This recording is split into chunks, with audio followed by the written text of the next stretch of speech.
So tonight, reality under revision, anomalous phenomena, and the future of inquiry. What changes after disclosure?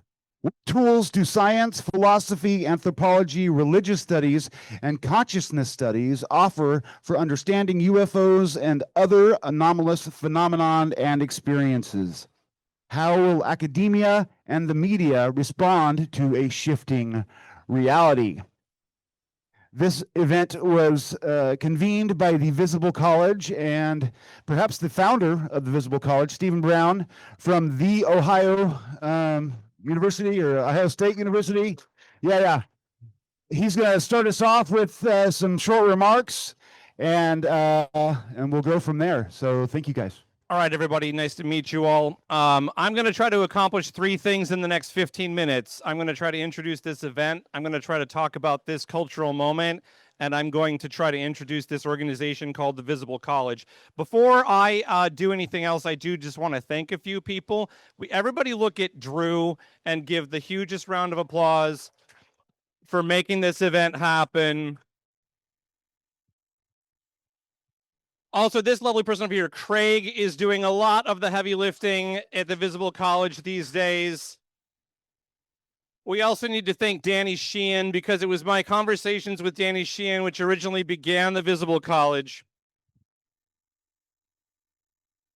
And I need to thank Jacques Vallée. So those of you who have been paying attention to UFO stuff, you are familiar with Jacques. He is, I won't even say arguably, he is the definitive academic scholar on UFOs.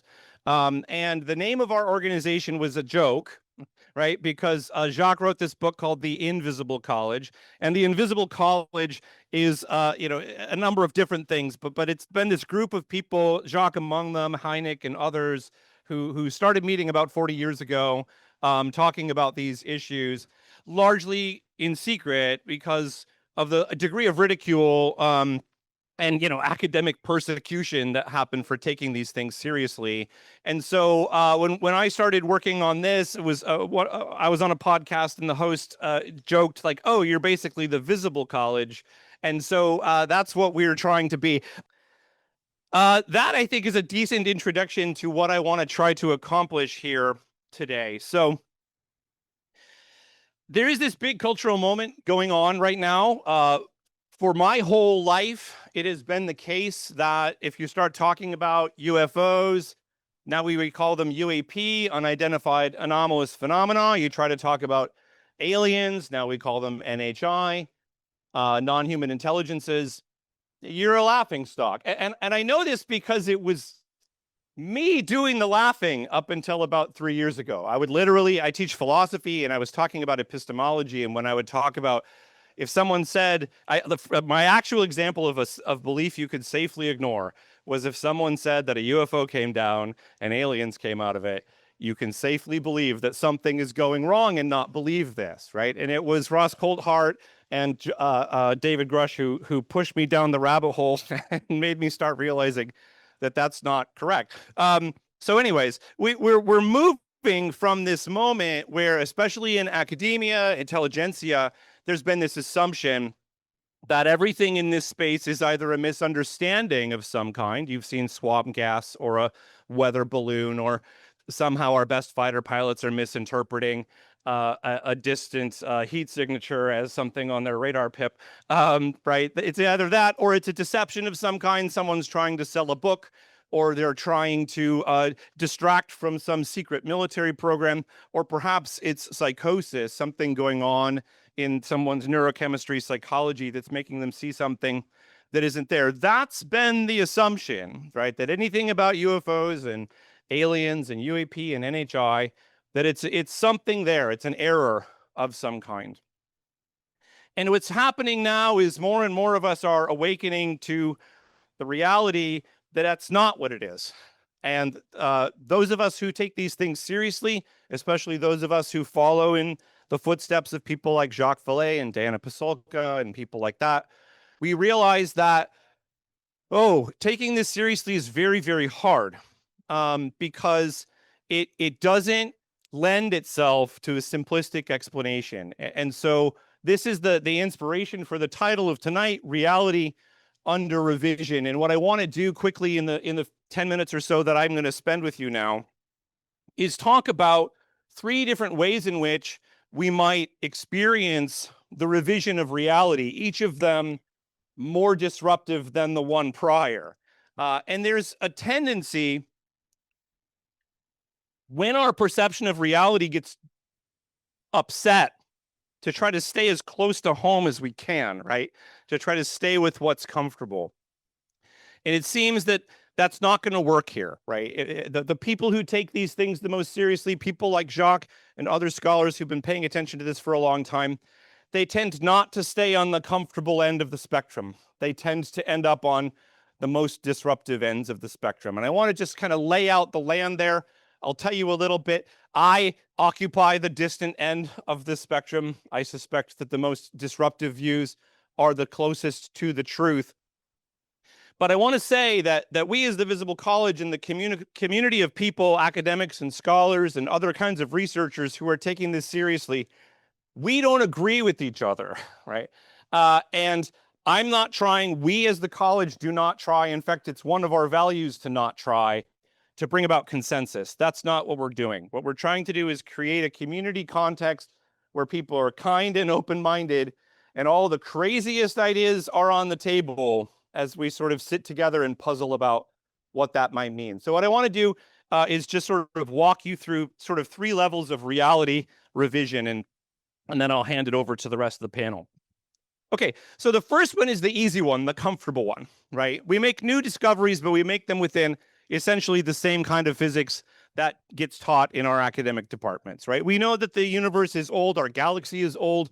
We know that this star is relatively young. We know that there are other stars like this one who have already been born and died.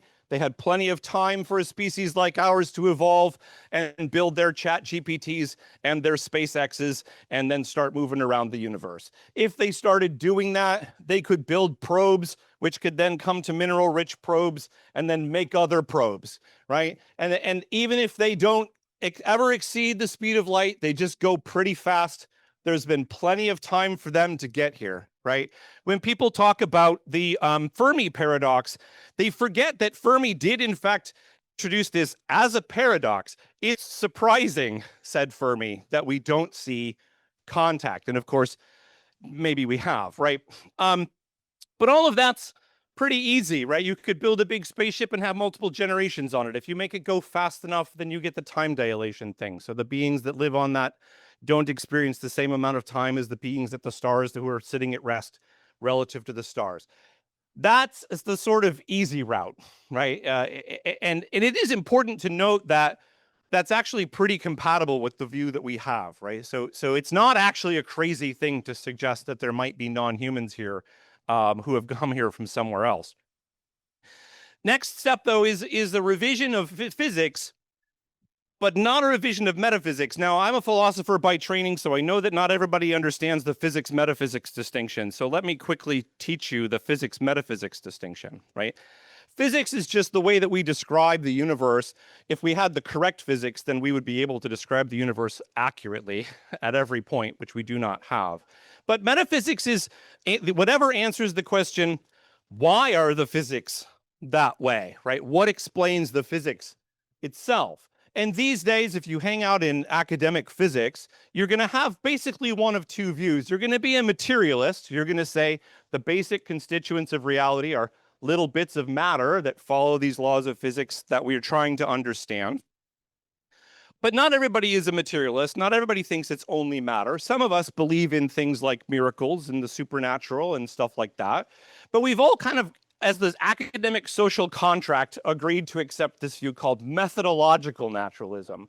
So even if you're not a materialist, you're going to act like one most of the time, right? You're not going to try to suggest, if you go and work at Johns Hopkins, you're not going to try to suggest that this patient got better because an angel came into their room, right? You're going to try to explain that in terms of biochemistry and pharmaceuticals and things like that, right? Okay, so let's hold that part constant, right? We're going to stay either materialists or methodological naturalists, but we could shake up our physics. For instance, it might turn out to be true that there is some relationship that we don't yet understand between electromagnetism and gravity. so that manipulating, magnetic fields or electric fields generates a different behavior of gravitational stuff. All right, well, our physics can't handle that, but our kind of standard metaphysical worldview can. Does that make sense? And we could keep going. We could imagine things like plasmas being sentient. After all, we don't know where consciousness comes from, and maybe consciousness exists in places that we don't understand. Maybe some of these weird orbs are just plasmas that are conscious in a way that's analogous to biology, but different. And like we really should expect there to be revisions of physics. Obviously, over the past 100 years or so, we've had massive revolutions in physics. If we imagine, especially with our AI-driven physics of the future, what will physics look like 100 years from now, 1,000 years from now, ignoring all the stuff that we're talking about today? Presumably, we have a lot to learn, right? So we could hold the metaphysics constant, and then we could just change the physics, have a new kind of physics. That would be another kind of revision of reality. But it's the third kind that's the most disruptive, and I say the one that I'm personally the most susceptible to, which is a new metaphysics itself. The way I want to try to explain what new metaphysics or different metaphysics could look like is using this paper by one of my heroes, David Chalmers. It's called The Matrix as Metaphysics. You should read it. It was actually part of the promotional material for the second Matrix movie.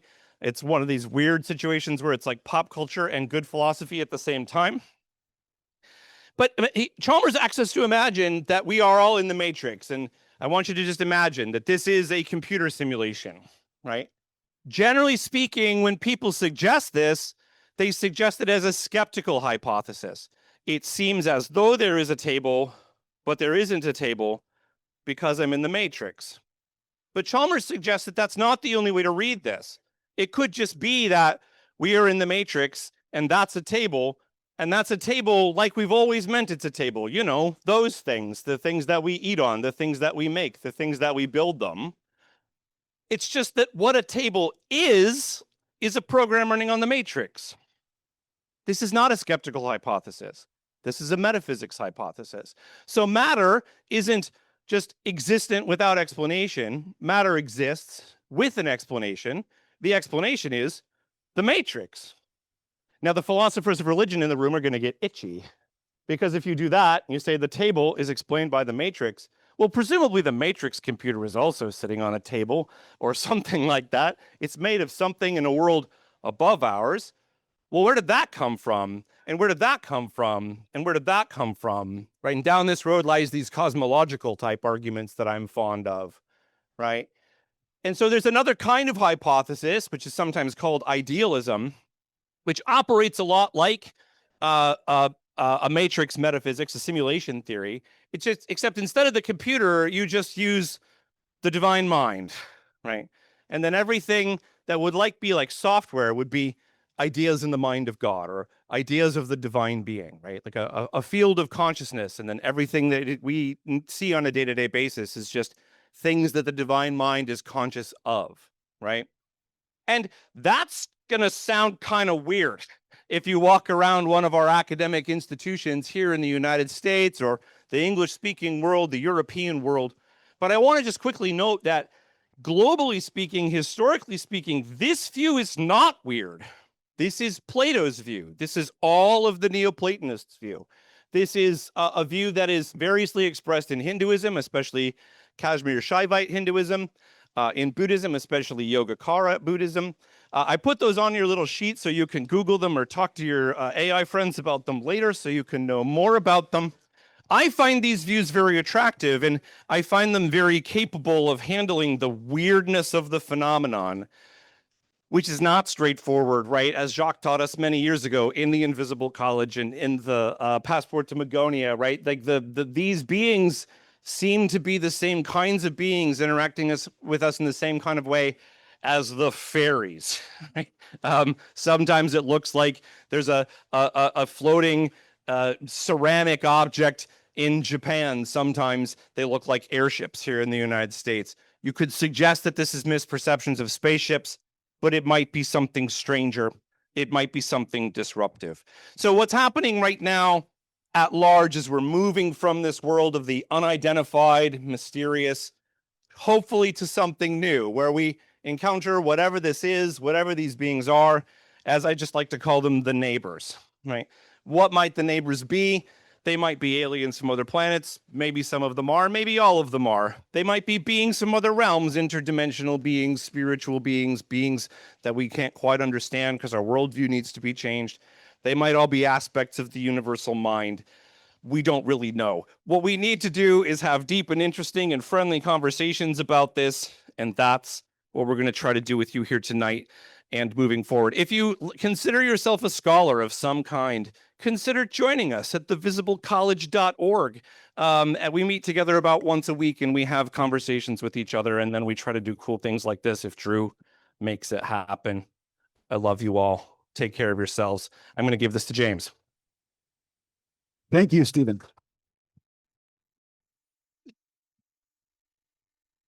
So there's been a minor change to the program tonight. We're going to be flip-flopping the fireside chat with Hal and Tim.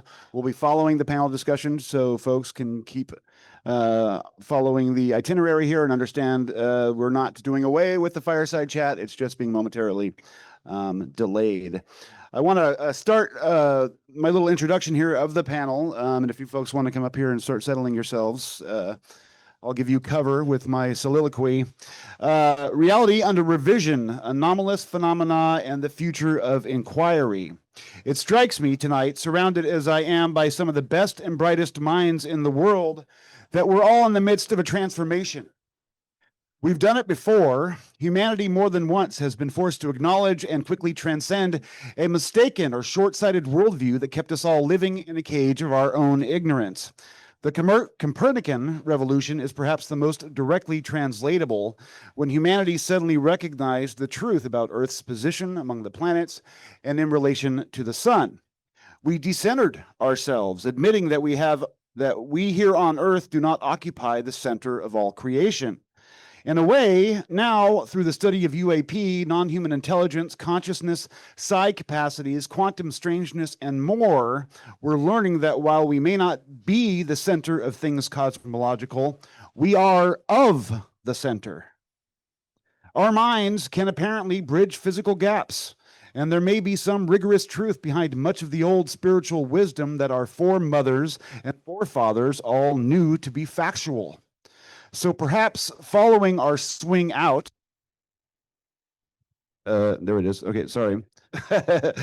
So perhaps following our swing out away from the human soul and down into the granular kink of modern reductionism, we're about to discover that there in the heart of things remains what we've often dreamed, our own reflection.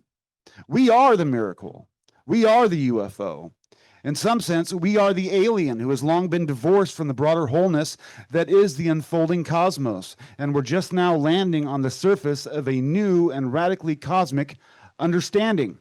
So this group, the Visible College, is a collection of courageous academics and professionals who've rejected the secrecy of years past and now proclaim their interest in the P topic and other long rejected modes of knowing. This is a sign of that transformation, of our newfound readiness to break free from old conceptual prisons and make our own way into the beckoning future. Our event tonight occurs the evening prior to the UAP Disclosure Foundation's confab at the Capitol, an event that would have been impossible only a few short years ago, one that builds on a case decades in the making. And we'll have a presentation later featuring retired Rear Admiral Tim Gallaudet, an American hero and scientist of national repute, as well as the legendary scientist Hal Puthoff from SRI, Robert Bigelow's BASS, EarthTech, OSAP, ATIP, and much else that will further demonstrate the talent and intellectual firepower the UAP subject now brings to bear on the ignorance of inertia. But first, we have a stellar panel of 3 PhDs to concretely demonstrate the work that is now ongoing within and around the Visible College. We have Maya Cowan, who recently successfully defended her PhD doctoral dissertation in anthropology on the study of UAP at Binghamton University, correct? That is no small feat, folks. Yeah, that please applaud. Riz know who Riz is. He casts a long shadow. that he is a graduate of MIT and Stanford and a successful entrepreneur, video game pioneer, film producer, venture capitalist, computer scientist, and best-selling author. He is perhaps best known in this space as a proponent of simulation theory and as a technologist with a deep understanding of spirituality and metaphysics. Welcome, Riz. And lastly, Marina Weiler, did I pronounce that right? Okay. Is a neuroscientist and consciousness researcher from the University of Virginia's Division of Perceptual Studies, or DOPS. Marina, in recent years, has shifted her focus towards studying human consciousness. Her current endeavors involve investigating fascinating phenomena that imply the mind's independence from the physical brain, such as mental mediumship and out-of-body experiences. We're lucky to have all three of these folks. So we have two microphones, so maybe you guys can start with that one and pass it back and forth. But what I wanted to do is start with a general question for all three of you that you can each take a crack at. Understanding that you may or may not be signed up to be members of the Visible College officially, I think that you all three represent the spirit of what the Visible College is. Can you talk a little bit about what draws you to those forbidden or rejected forms of knowledge and why it's important to have that level of courage as a scientist or seeker? Whoever wants to start, feel free.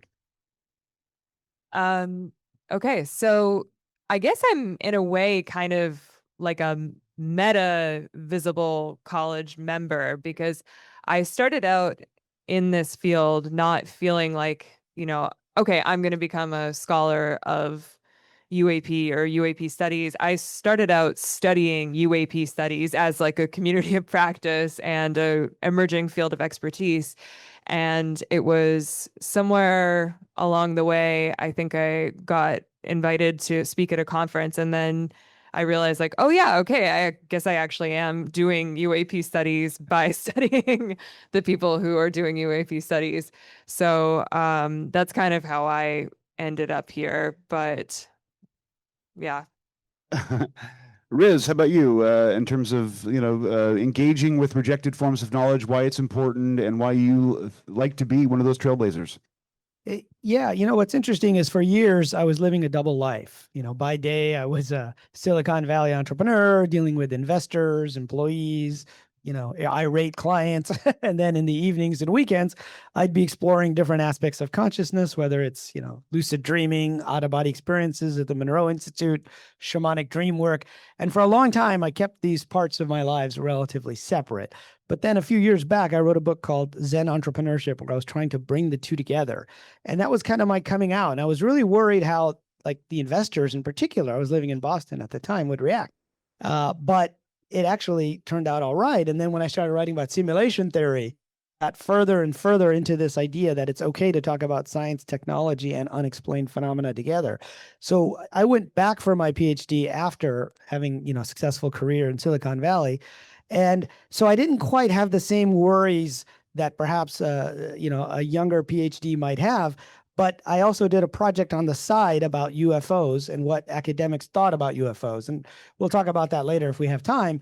But like my advisor was like, yeah, you really don't want to publicize that UFO stuff so much, do you? And I said, I just wrote a best-selling book saying the world isn't even real. This UFO stuff is not that weird to me. But I started to notice that there were gradations of what was allowed and what was stigmatized. So that's why I thought it was important for people to be out there talking about this stuff within the academic world. And I just published a paper on that recently. Yeah, and I'd like to dive into that in a few moments. Marina, when I was looking up your bio and doing some research on your career, and correct me if I'm wrong, but it seemed like you had started in a more traditional vein and then pivoted to these sorts of subjects that kind of, challenge the paradigm. What drew you to that, and have you faced any blowback as a result of your willingness to engage? So what drew me to that? Let me ask a question here. Has anyone in the audience never asked if there is life after death? Raise your hand if you never asked yourself that question. Isn't that one of the best questions ever? Is there life after death? Is there life beyond Earth, right? these are the most important questions we can ask ourselves. And I'm fascinated about, is there life after death? Can the mind be separate from consciousness? So I just grew up completely fascinated by the question. I also had my personal experiences growing up. And I thought that I should understand the brain. And answering to that question is understanding the brain. So that's why I went to neuroscience. And then much later in life, and I'm going to say around just 5 years ago, that's when I realized that there's much more beyond the brain. And I found out about DOPS, the Division of Perceptual Studies, and I was like, okay, so there are actually people in academia studying something called consciousness, and it's beyond the brain. And that was like so mind-blowing to me. And I was like, this is what I want to do for my life. I know this is what I'm here for. So that's my answer. Yeah, I have a follow-up question for you real quick. You mentioned 5 years ago that you discovered this consciousness element that was ripe for study. As we all know, I think in this room, 5 years ago has been really the UAP discussion started to blow up, maybe 7 years ago. Do you feel like those two subjects were related, and are they propelling each other? Because one of the things I wanted to talk about later is that, we're all so many researchers are on different stovetypes, pushing different balls up different hills, but we're all kind of fighting for the same, I think, acceptance of the fact that there is something non-physical that permeates and connects us all. Do you think they're connected in terms of what you've? Yeah. Yes, 100% connected, but at the same time, the fields don't talk to each other. Everyone is too scared to talk, So I'm in parapsychology, and at DOBS, we have this culture that we don't talk about UAP. We don't talk about UAP. We don't talk about energy, So this is too controversial, but we are doing parapsychology. So what else am I going to say? But yeah, I would say that probably most of my colleagues wouldn't even be here talking about non-human intelligence and UAP because they're already dealing with their own controversies doing parapsychology. Yeah. But yeah, like we there's a huge overlap between both areas. I think we face the same stigmas, we face the same challenges inside academia. We are bold enough to ask the same questions, and we not only that, but we can see that the phenomenology of the two fields are just so I deal with out-of-body experiences, and there's a lot of entity encounters during near-death experiences and out-of-body experiences. NHI, right? NHI. I have a specific study investigating entities encountered during OBEs, and I'm like, how are you not going to talk about Exactly. NHI and those things? But, let's be hypocrite and Yes. pretend that we don't do that. Keep the boundaries firm, right? So real quick, Maya, I have a follow-up question for you. You just, like I said in the beginning, successfully defended your doctoral thesis. I'm interested in what that was like, if there was any special accommodations you had to make or politicking you had to with your, judgment panel in order to make it something that you could successfully complete. Yeah. So before I was studying UAP, I was like 4 years into a project that wasn't really going anywhere about pension funds. Yeah. It's important. That's all that you need to know about that. That's all anybody needs to know about that. Anyway, I got the idea, I guess, that I could apply the sort of like cultures of expertise study to UAP research as I was watching projects like the Galileo project start to come out and, make noise and say, hey, we're here, we're doing things, we're going to publish, we're going to revolutionize this. And so I asked my advisor, like I just truly summoned all of my courage. I was like, okay, Doug, listen to me. You're just like, don't interrupt me for 20 minutes. I think this would be a really cool project. And I knew that he was not going to be on board with like the reality of the phenomenon. And he did at the end. He was like, well, I actually watched a YouTube video that really carefully dissected those Navy videos. And, these aren't, that's not, that's not aliens, right? And I was like, The guy's name is Mick West, right? I think. I never fully confirmed this. I've asked him. He's not sure what video it was, but I think it was Mick West. Anyway, so I was like, well, you don't like. We kind of agreed we don't the reality of the phenomenon isn't necessarily like at issue for my research. And that was something that we established very early on, is like, we're not asking like, are UFOs real? We're looking at the people who are studying them, and the people who are studying them, you know, are not asking the question, are UFOs real? We're long past that. So for my research, I got to be long past that as well. And so that was helpful. I also had someone on my committee who is not necessarily helpful methodologically to me. He's a geneticist, but he's interested in the subject, and was kind of helpful to advocate to other members of the committee that like, yeah, this is cool. There's something really interesting going on here. And so my committee, I was very lucky. They gave me a lot of leeway, and they kind of just let me do whatever I wanted Yeah. in some respects. But as far as the actual defense and the content of the dissertation and how that was received, I was really excited because I mean, I did have some revisions. Almost everybody has revisions, but all of the revisions that I was given were around kind of how to frame the project anthropologically as like a more concrete contribution to the discipline of anthropology. But they actually didn't really have anything at all to say about like the actual meat of it, the interviews and the actual ethnography of it and the conclusions that I had come to. They were really on board with. So that was really exciting. It's still really exciting to me. No, absolutely. And one of the things that you were studying, and please correct me if I'm wrong, because I'm probably wrong, but epistemic cultures, right? So basically how small groups of people learn to, learn, basically, and learn to propagate knowledge and study, and how those small groups may evolve and differ over time. Is that fair to say? Yeah, exactly. And that's really interesting in terms of the visible college and the work that to do research that's rejected, and how that compares with other cultures where that kind of research wouldn't be allowed, right? I mean, wouldn't it be better as a overall best practice if we didn't allow cultures like that to enforce hegemony? Yeah, I mean, Obviously, you're not making those kinds of qualitative judgments in a dissertation, but for sure. Sorry, I'm just trying to make sure I understood the question fully.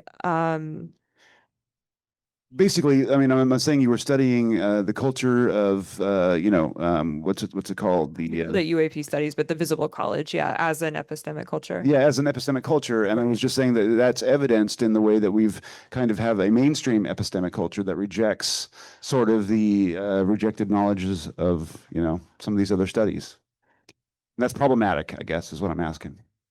Yeah, totally. I mean, it's definitely something that's actually really well documented within the sort of studies of academia, that there are sort of mainstream opinions, and anything outside of that. I mean, if you look at like the classic Thomas Kuhn scientific revolutions and everything and paradigm shifts, like when we have these anomalies outside of that mainstream and they, keep building up, and people decide that we're going to look for a way to reconcile those. I mean, that's kind of where a new epistemic culture kind of emerges, I guess. And that's what my committee wanted me to make a stronger contribution, is like talking about this is actually applicable beyond just studies, as far as looking at the process of how epistemic cultures emerge. Yeah, I love that. That's great. Yeah. Yeah. Thank you.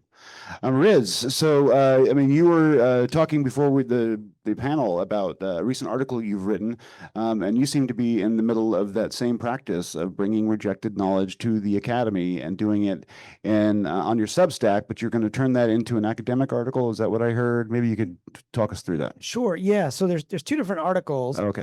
One is an academic article, which is summarizing my findings. So I did, as part of my PhD research, I was studying how techno-scientific narratives, particularly science fiction narratives, impact different cultures, like my old hangout of Silicon Valley.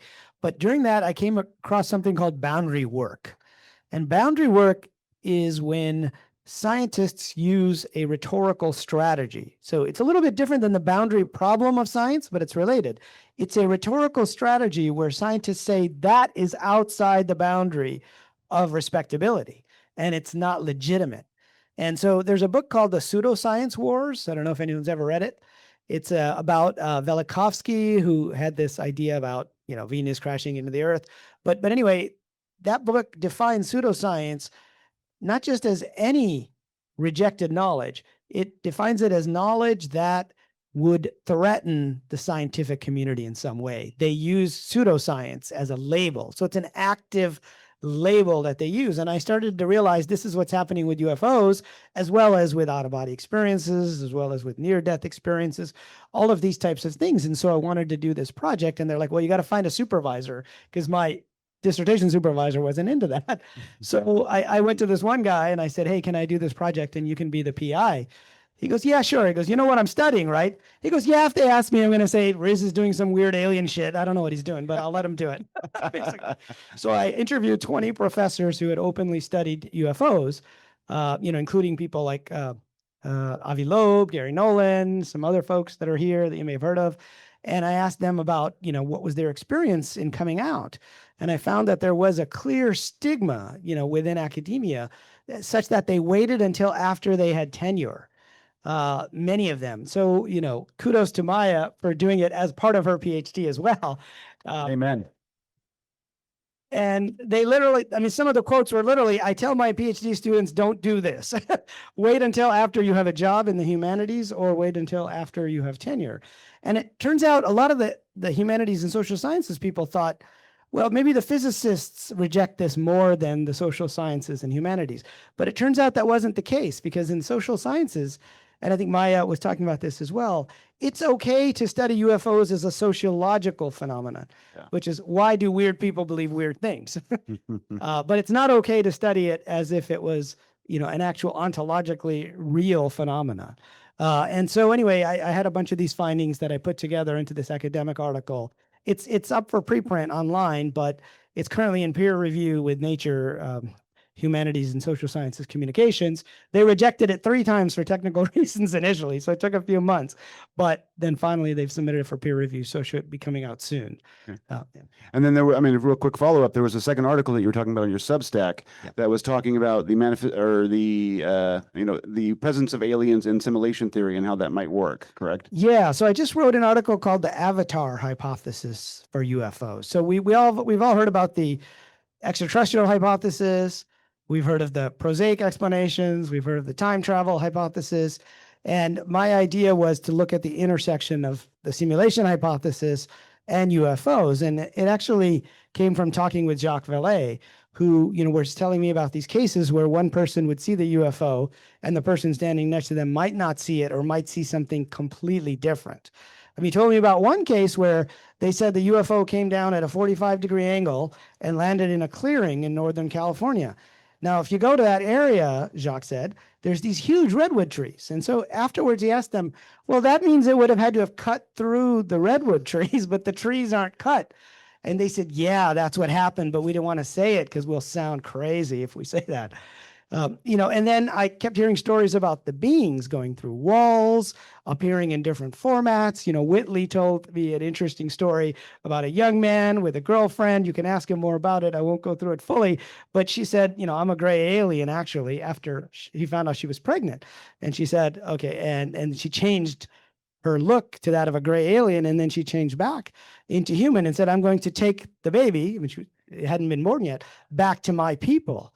And I thought that was just so odd. And as I started to look at stories of the jinn in the Middle East, I found there were almost exactly the same stories of a guy marries a jinn wife, they have children, and she takes it back to the world of the jinn. And so I started to think, are these beings presenting themselves to us in such a way that we can make sense of them, whether as aliens or as jinn or as the fae, as Jacques Vallée talks about as well. And, you look at contactees in the 50s, and they were always told, oh, yeah, we're from Venus.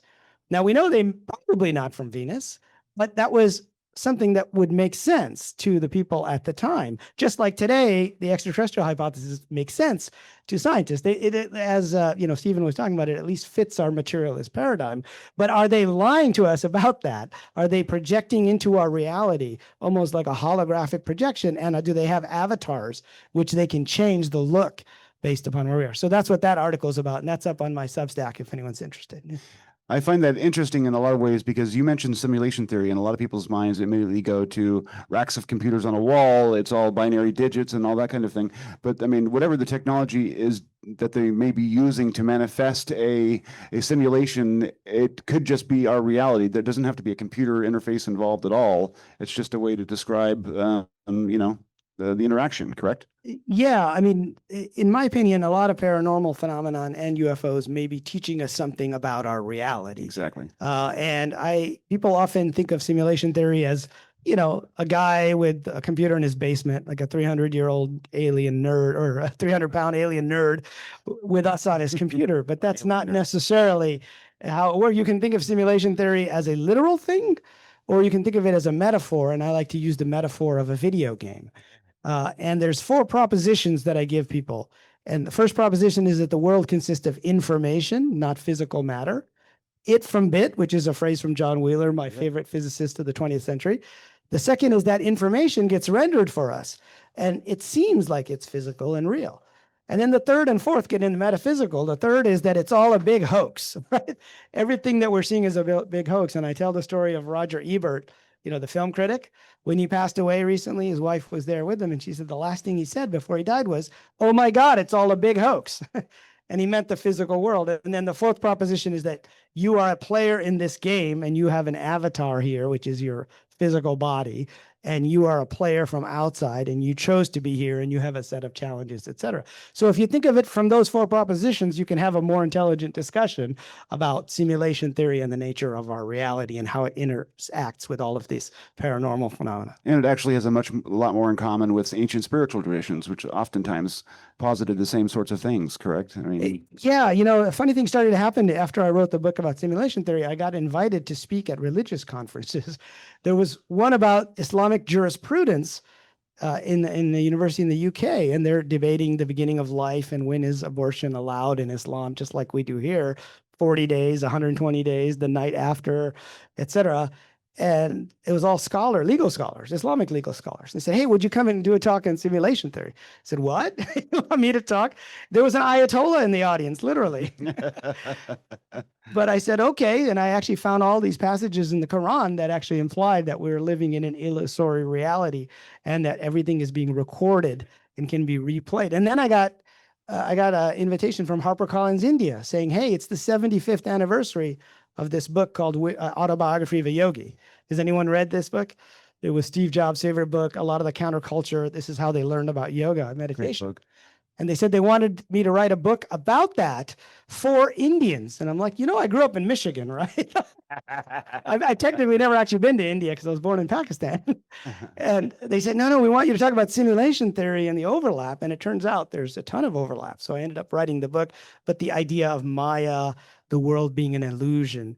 And always, Yogananda used to use a technological metaphor to explain Maya and illusion to Americans in the 1920s.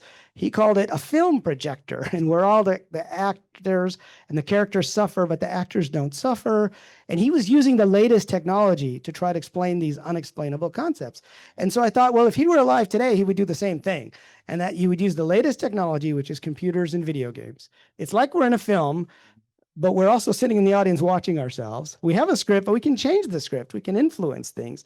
We're all doing it together. What does that sound like? It sounds like a massively multiplayer online role-playing game. Yeah.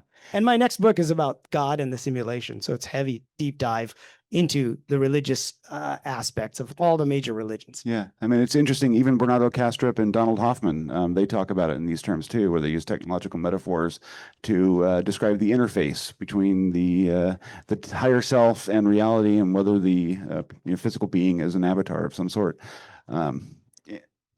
Yeah. Yeah, that's right. I mean, Donald Hoffman says, if you see a file, a folder, icon of a folder or a file on your desktop, there's no file. It's just a bunch of bits. And they're not, if you know anything about how that works, they're not even stored next to each other. It's a bunch of bits, but it's rendered as a file folder, so we know we can click on it. And his ideas are that all of reality is that way, where we're not perceiving what's actually there. Yeah. Marina, I have a question for you. I remember last week when this was sort of coming together, I was able to sort of crash a Visible College online confab where Stephen was speaking, and it was really, really enlightening. But that discussion toward the end sort of broke down into a debate about idealism versus, what is it, mono... So I guess the short version of what I'm asking you is that in all your research around, out of body experiences and consciousness and that sort of thing, have you landed on an ontology that you think rightfully explains, what you're seeing in the lab there, but then also what we see with UAP and non-human intelligence, those sorts of things? Yeah, Steve, do you want to explain idealism here? Monism is what it was. I forgot. Sorry. Well, aspect monism, Yes. panpsychism, idealism, whatever theory it is, it's a theory that accepts that consciousness or a mental world is fundamental and not the physical world, like Stephen was just explaining to us. Having a new theory where matter is not fundamental, where space and time are not fundamental, is the only way to explain at least the phenomena that we study adopts. Mediumship, apparitions, after-death communication, out-of-body experiences, telepathy, all of those things. So you just cannot explain those things from a physical perspective, from space and time, from the mind being generated by the brain. So we do have to take a step forward and assume a different theory for reality. Yeah. Do you find... But the difference between idealism and dual aspect monism is kind of a difference in flavor, would you say? And they both would work in those circumstances? Go too deep because this is totally not my field, but dual aspect monism is more, says that there is a common feature to matter and consciousness, like whatever that common thing is, like a field information, and then it generates the mental world, the mental realm, and the physical realm, but there is something unifying. And idealism says that everything is consciousness, and matter generates from consciousness. So consciousness is the fundamental aspect. More than that, I'm unfortunately not able to explain. Okay. But yeah. I appreciate that. One of the things that's remarkable about DOPS, real quick, just to sort of back up a little bit, and again, correct me if I'm wrong, but it seems like it's a survivor in a space where a lot of other mainstream organizations have had to fold their operations in parapsychology or those sorts of things. And there's some significant history there. In terms of reincarnation studies and a long, respectful history of academics in that regard. Why do you think DOPS is different? And what is it doing that maybe other organizations could model that would allow continued research in this vein and build up some institutional knowledge over time? It's a good question. I never thought about why we are successful compared. So, there are other institutes doing that type of research, like the Institute of Noetic Sciences, IONS is doing that type of research. There are some scattered places around the globe doing that type of research. There are not many. There are probably just a handful. And then we do have scattered scientists, isolated scientists doing that type of research inside academia. But then the Princeton's Paralab, for instance, Right. had to shut down, right? It had to shut down, correct, yeah.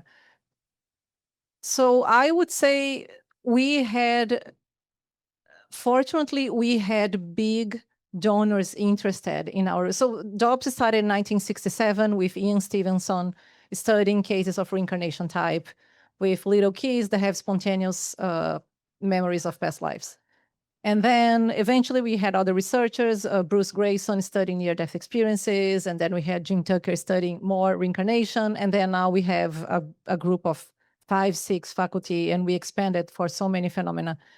But I think that what made DOPS successful as we are is probably because of big donations that we received like for the past 60 years. And this is something that it's really hard for us to get funding we don't receive any federal grants, federal funding as expected. Of course, NIH is never going to fund, I mean, at least not now, a research on telepathy or after I that heard that as communication. NHI. I was like, well, we could always send off an application.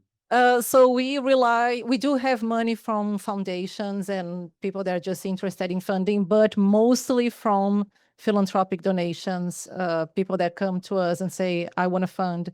I've listened to the telepathy tapes and I'm fascinated and I want you guys to fund this research, or I'm fascinated about reincarnation and I want you guys to keep studying this. So this is, I don't know, I think this is what. Yeah, you can ask. So, Marina, didn't you tell a story at DOPS where they wanted to kick you out of the department? Was it the psychology department? And you guys had to move off campus and you were in a new office or something like that?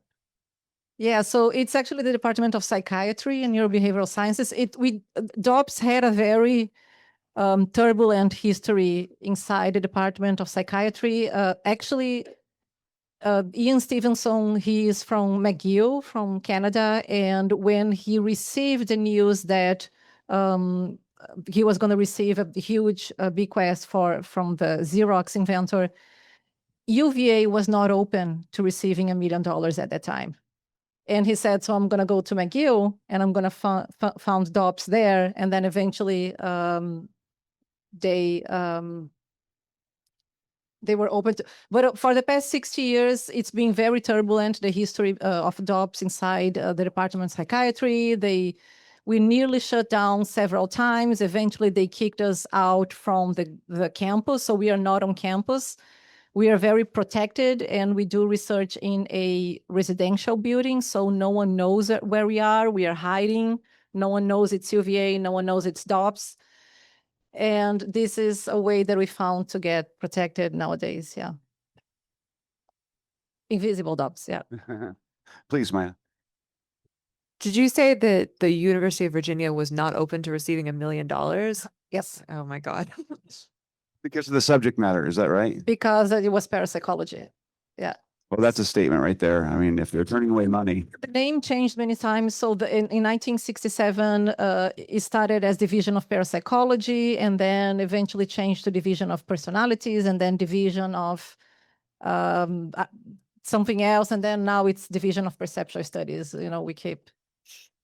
Yeah, I would say that funding is a key issue. So I got my PhD at ASU recently.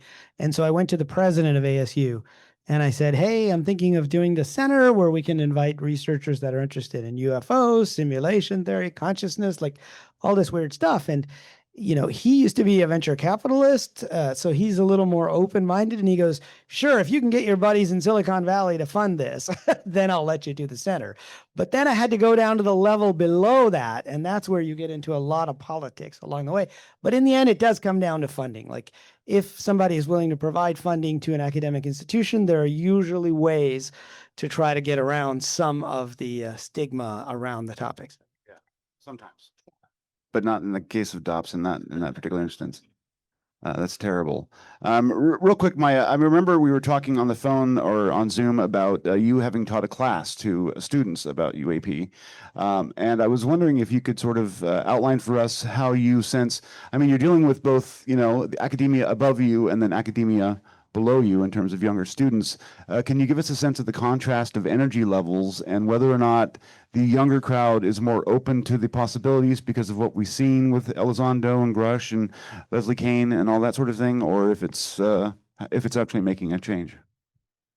Yeah, so I'm currently right now teaching a course for Binghamton University. It's like an online asynchronous summer course in the anthropology department about anthropology of, I don't know. I think I just called it like anthropology of the unexplained or something. I wanted them to be able to have like a broad sort of way into it, like whatever was most interesting to them, they could explore that. So I taught that last year. It was a pretty small class. This year, it was actually, not to brag, but it was so popular that we had to open up more seats. And the chair told me that has never happened before. Like there was no protocol for that for like a grad student summer course. Applause, yes. Yeah. So as far as like how the students have been sort of responding to it or whatever. I mean, there was no pushback about me teaching the course. Like I just pitched it and the chair was like, yeah, that sounds like students will sign up for that. Sure, go ahead. Um, but the students who are in it now, I had a couple of them drop and I think they were just kind of like, yeah, no, this isn't for me. I'm not going to enjoy this at all. But a couple of them said that they took it because they were experiencers and so they wanted to sort of explore different perspectives. And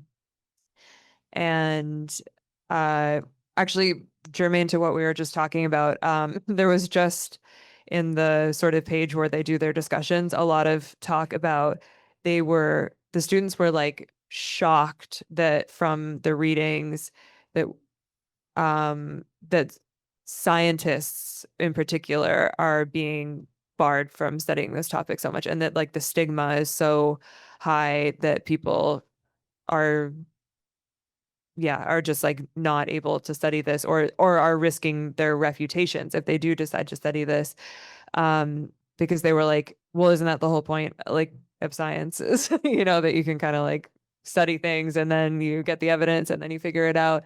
Out of the mouth of undergraduates, right? That's the Yeah, so that was interesting. That was something that they were like couldn't believe how much the stigma was a thing.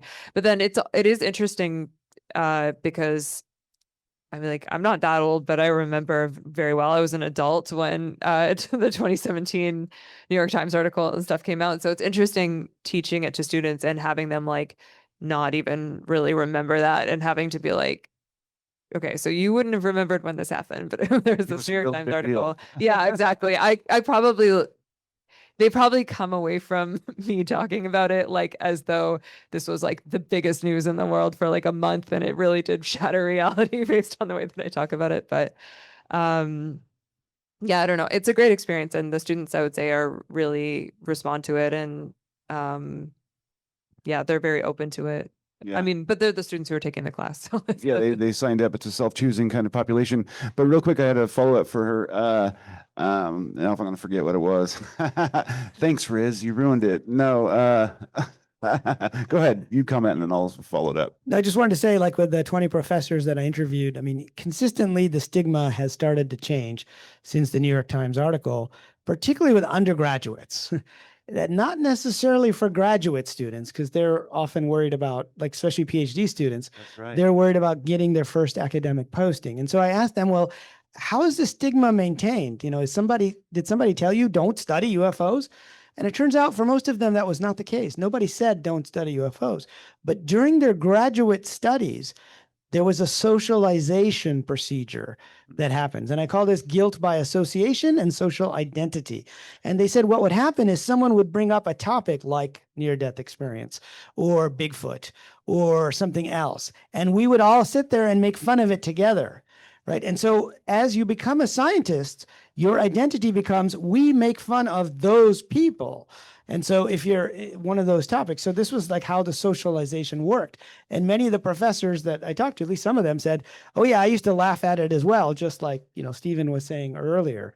But then over time, they started to see that there's something there. So the stigma is lessening, but there's still this socialization procedure. I mean, I had one guy at ASU tell me when I mentioned I was researching UFOs, he goes, oh yeah, do you believe in Bigfoot and flat Earth too? Right. No. So there's this guilt by association with each of these topics, and they kind of lump UAP in there, and there's a disrepute. So stigma is defined as a spoiled identity. Yeah. And that's, but the boundaries have shifted on the nuts and bolts, but not on the abduction phenomenon. Try to bring up the abduction phenomenon in academia, you'll get way more pushback than if you're bringing up the sighting, the Navy sightings, et cetera. Yeah, I remember what I was going to ask. Basically, you snuck something in there where you were like, some of your students were admitted to being experiencers, and I wondered how you handled that as a educator. Was that something that was done voluntarily in public, and how did you feel? How did you feel that? Well, the students who brought it up, it was like I had everyone make an introductory post saying like, who are you?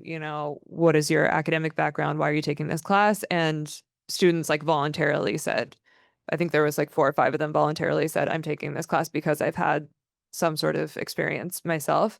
But then also because it's an anthropology course, right? So part of the features of anthropological writing is it's like very first person, it's very reflective, it's very like we encourage the students to talk about their own positionality and like what what their own stance and opinions are in relation to the subject matter. And in this case, obviously the subject matter is like UAP and other sort of unexplained topics like anyway. So I've told them that like you can use your own experience as like evidence and you can write that into your assignments and talk about it and discuss your perspective because it's not only is it relevant for this class, but it is like good evidence. And same with if a couple of them had like really extensive family histories, and so that's kind of how I dealt with it. Fascinating. It's interesting. It sounds like education makes people better participators in a political and educational process, right? Amazing. Some people have forgotten that that's the point, I think, of education these days. Real quick, Marina, real quick, I want to ask one last question. We have our special guests have come in, but I wanted to ask you one question that was sort of important to me as we've been talking about this. I know you've done some work with non-speaking autists kids, and out of all of that, I had a question about sovereignty and individuality. If what these kids are discovering about the Hill and other places and their own nature, that basically, we're not all sort of separate beings, that in some sense we're all part of the same being, or we all part of the same mind. I wonder if you think that that has any long-term ramifications legally, socially, or otherwise for the concept of individual sovereignty, individuality, those sorts of things. Just wondering if you had any wisdom you might want to share in that regard. For our individuality? Yeah, and our sense of sovereignty. People often talk about your independence, the sacredness of your own, sort of person, mentally and physically. I kind of sprung that question on you. Sorry, I didn't mean to.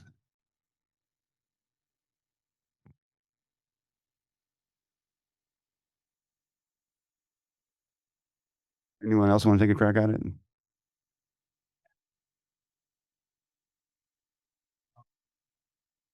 I mean,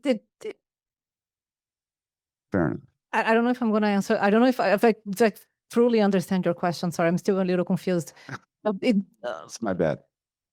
Having this metaphysical assumption that matter is not fundamental, space and time are not fundamental, and we are interconnected does have a lot of consequences. I wouldn't say necessarily the non-speakers going to the Hill. I think it's just a mind shift that everyone does once you have the ontological shock that materialism doesn't explain our road, if that's what you're asking. Yeah. So it does have a lot of consequences, I would say, individual consequences, mental health consequences, a lot of mental health consequences with people that have higher spirituality, with people that believe in an afterlife, with people that believe in something beyond. We know that people who believe in life after death and are more open to spirituality, they have decreased level of depression, decreased level of anxiety, they have decreased fear of death, more mortality awareness, they live more authentically their lives. I would say they're less scared of living because they're less scared of dying, let's put it this way. Yeah. So at an individual level, there are many, many consequences, like more gratitude, more empathy, more psychological well-being, all of those. When people have near-death experiences, out-of-body experiences, they completely change how they live their lives. They change jobs. They change. They're more devoted to families. They're more devoted to things that bring meaning to their lives and purpose. They are actually going towards purpose and meaning. So, at an individual level, there is like a deep, substantial shift. And at a societal level, we can also see a difference when people are more open-minded to ideas of life after death, and they don't believe in materialism anymore. Another thing, Yeah. so I just had a study with people that had out-of-body experiences, and we found that they have less materialistic values. So they consume less, Well, that was, I mean, they basically become less, they perform more poorly in late stage capitalism. So part of me wonders if the resistance to disclosure is the fact that we'll discover this kind of, unity in existence, and therefore we won't want to keep the registers ringing. Right. Yeah, correct. And this is at an individual level, but at a societal level, like huge shifts to, less. I think it's a shift in how we change that the road doesn't surround around humans and uh, um, this anthropomorphic view that things serve humans. The bee is there to give me honey, the fish is there to give me food, the tree is there to give me. It's always surrounding what's the benefit of. And once you change that and you understand that beings are just there because they are there, they were maybe created by God or something, the same reason why you were here, why I'm here, and they're just there living, and we are connected at a deeper level. Everything changes, and you start treating nature. Another thing that we saw, people that had out-of-body experiences, they are more connected to nature. So it just changes the entire way that you live, your attitudes toward the world and society around you. Just a quick add-on to that. I mean, the fact that UFO experiencers and abductees, they often report the same kinds of shifts after they've had their experience. Even though the initial experience may be horrific, over time they react as if it was a spiritual epiphany of a kind. What do you think that commonality says when you compare it to a spiritual awakening or an NDE or an out-of-body experience? What is similar about all those experiences that makes for that transformation? It's just changing your metaphysics, right? It's just changing how you interpret the world, and it's just telling you there's something beyond. It's just not what I see is just not the matter. There is someone behind, a higher being, and he's here for a reason. We're all here for a reason, and what we are seeing now research is that we come to this life. You chose your life, you chose your parents. You have probably a contract, or this is what people remember, at least, Yeah. in between lives, like researching reincarnation. When people have near-death experiences, they also have this realization that there is something bigger, and they're here just in the simulation road to whatever, learn something, and then once they die, they go back home connected to everything else.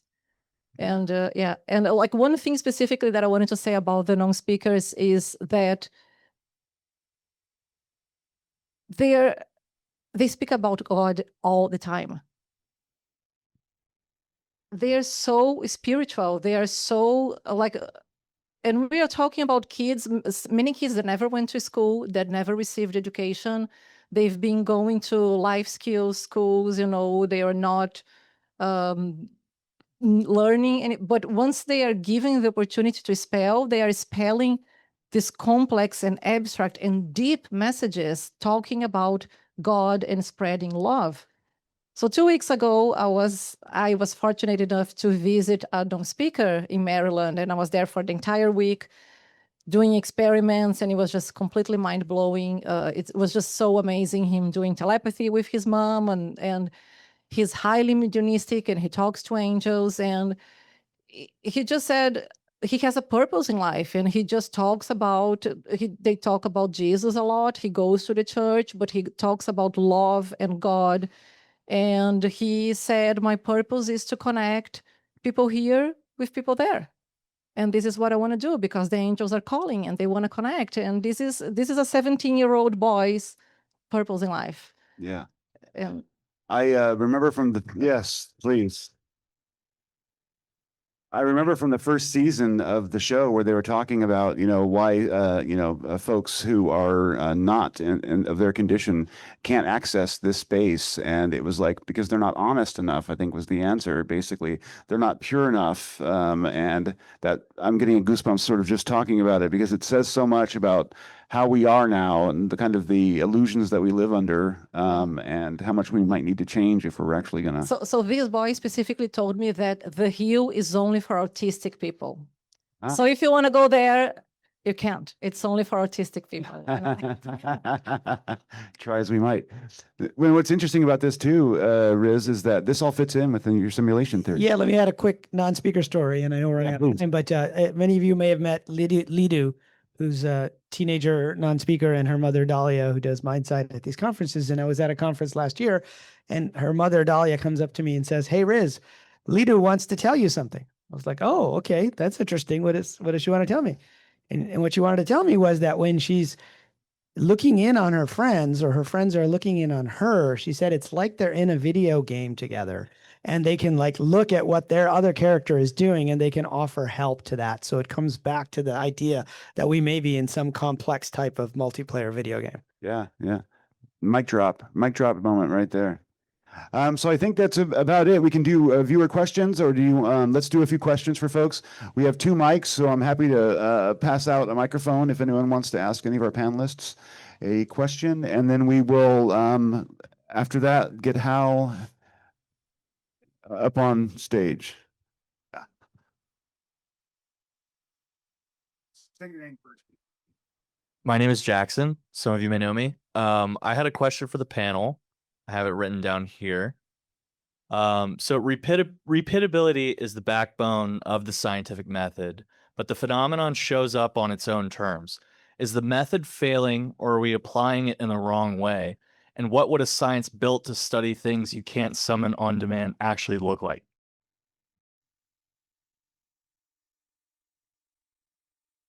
I mean, I think there's a lot of different ways to address that problem within UAP science that people are trying, like hotspot, for example, or using people who have the ability to call them, different things like that. But I think the biggest thing that I always, when those sorts of things come up, like one of the biggest challenges is just money, because a lot of those things cost a lot more to have like something that's mobile and responsive, as opposed to something that's just in one place all the time. Trying to think. So yeah, is just, it's a big challenge if you're studying parapsychology, because you cannot repeat a near-death experience, right? You cannot repeat many things, many fascinating phenomena that people are having, and it doesn't mean it didn't happen. It's just that you cannot repeat it. So, I mean, I think there is a point that you have to just understand that repeatability is not always going to be there. And there are many other factors that are important. I think as long as we can be robust enough and we can explain away other explanations that could account for a specific phenomenon, like just looking at repeatability and statistical values, and it's just so narrow-minded way of looking and doing science. At these are the requirements of the scientific method. These are the things that we have to follow up. Really, how do you explain someone who is having an out-of-body experience, sleeping or sedated, and then she's inside an MRI machine, and she goes outside her body, and she's able to describe me in details what's happening in a waiting room, what the nurse is saying, what the doctors are saying, what they're telling her husband, and then she comes back to her body and she wakes up, and I said, I saw everything that was happening in the other room while I was sedated inside the MRI. Are you going to repeat that? No, you cannot repeat that. But is that not valid? So you understand, I think there is only so much we can do with those scientific values. And at some point you have to move beyond statistics and repeatability and p-values. You cannot repeat an asteroid. You know, there are many, like astronomy deals with that all the time. You cannot repeat those things. For the panelists, if they're still around, but we'd like to give Tim and Hal up here, I guess, for their chat now. So thank you guys for a wonderful conversation. Well done. Thank you. Maya, that was wonderful. You were all fantastic. I wish I could have paid more attention. I was starting to get out of here. Oh, you know, first time I met you, but you are brilliant. Well, now keep that. Oh, we have more to steer together. You are fan. I can't wait to. So I loved hearing everything. Thank you. Took me back to the Navy. That's feeling. Yeah. We have to talk about that. Did you guys publish on Nature? I was like, I need to repeat that. So how is a stool okay for you? Or would you rather have a chair? Let's see. I think you did. Stool probably works. Okay. Okay. Yes. So we'll do about 30 minutes. Is that okay? Okay, sure. Okay. That's Are you gonna introduce us? Yeah. Okay.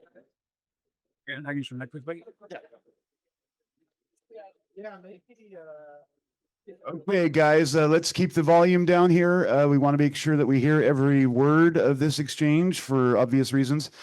I don't know what to say about the both of you. Hal, in particular, I've been following you for years, and I think that you've done immeasurable work for humanity and in this subject. So thank you for all you've done. And the same to you. Thanks for the good fight, fighting the good fight. And we're all just really excited to hear what kind of wisdom you might have to share tonight. So thank you.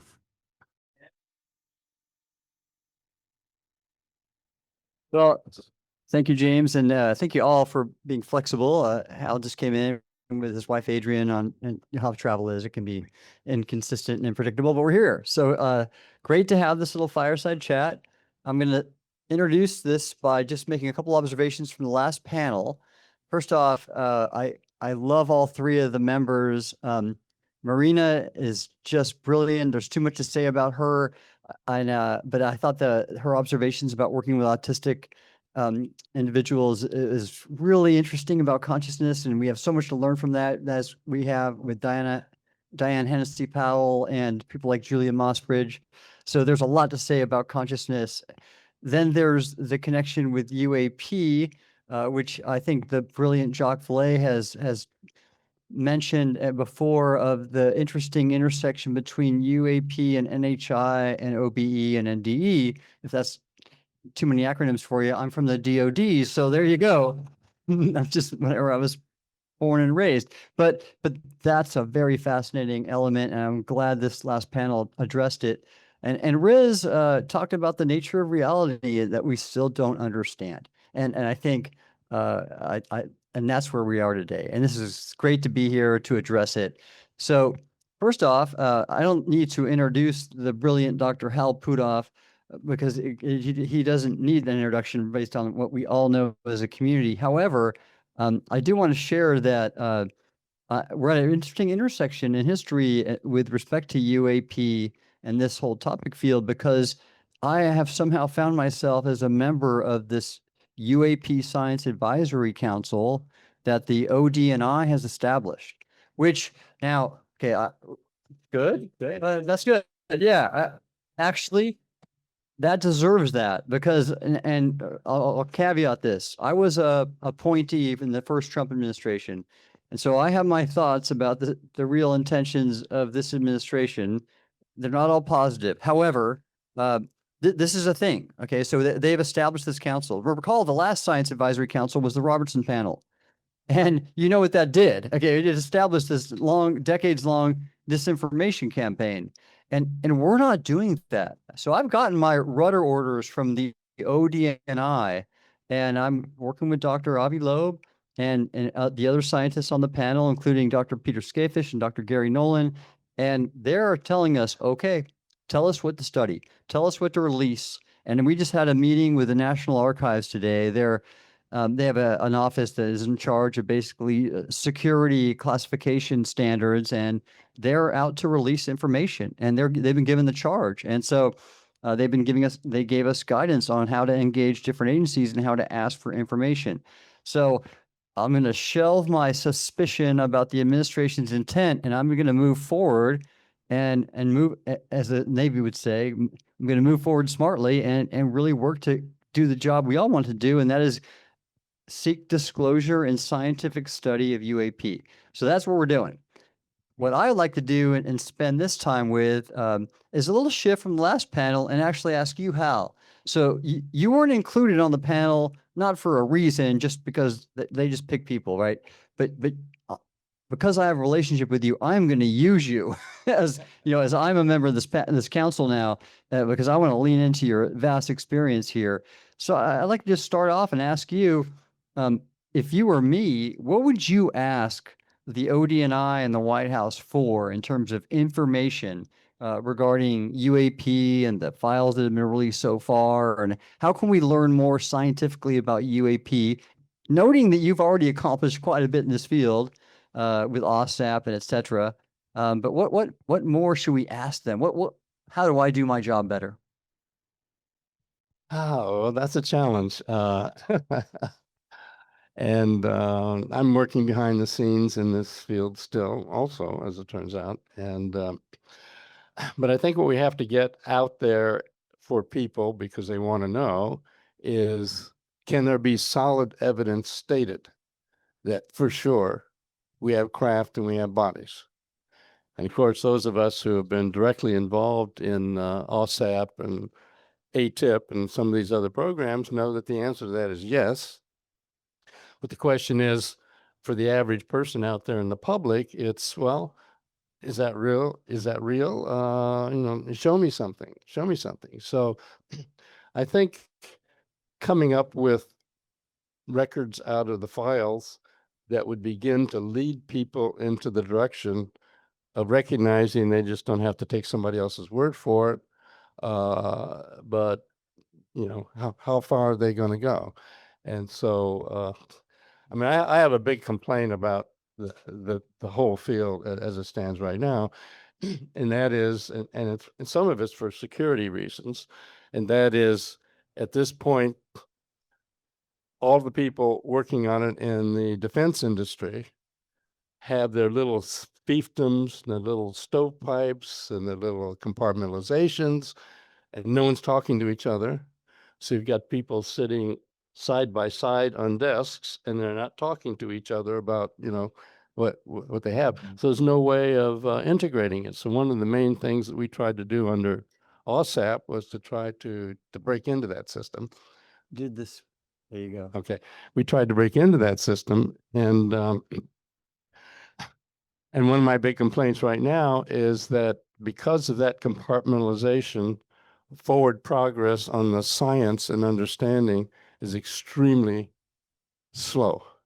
On the other hand, our potential adversaries like China and Russia, they just grab everybody up and throw them in a big lab and say, figure this out. So the truth of the matter is, even from a national security standpoint, the system that we've set up is holding us back.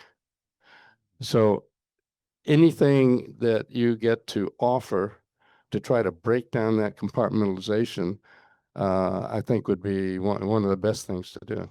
God, that's great insight. Thank you. Yes, please go ahead.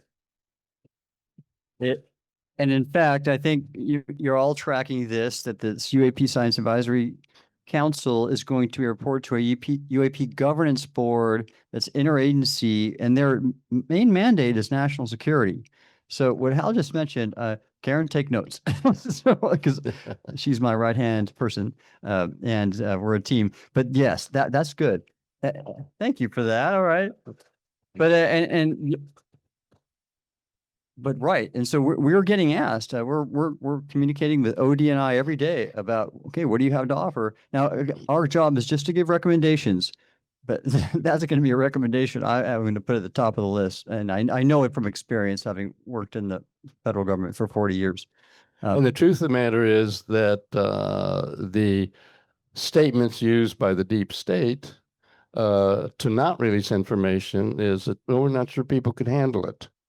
Yeah. But the very fact that this process has started with the, statements by the Trump White House and so on, more and more stuff is coming out in some of the tranche of releases of material, and nobody's going crazy. Nobody's jumping off of high rises or whatever. So I think what it actually turns out, which I know from behind the scenes, is there are people behind the scenes in the so-called, quote, legacy program who really do think people can handle it. And they do want to get the data out, but they haven't been in a position where they could really push for that. So the fact that this process has started means there are a lot of people behind the scenes who are doing everything they can to take advantage of that. So anything you can do to make that connection, really help. I mean, it isn't that the deep legacy program just really going to fight tooth and nail. There are a lot of people in there who actually want to get it out. Right. It's the gatekeepers that I know well, and I've been thwarted by too, not in the legacy program, but in SAP control offices.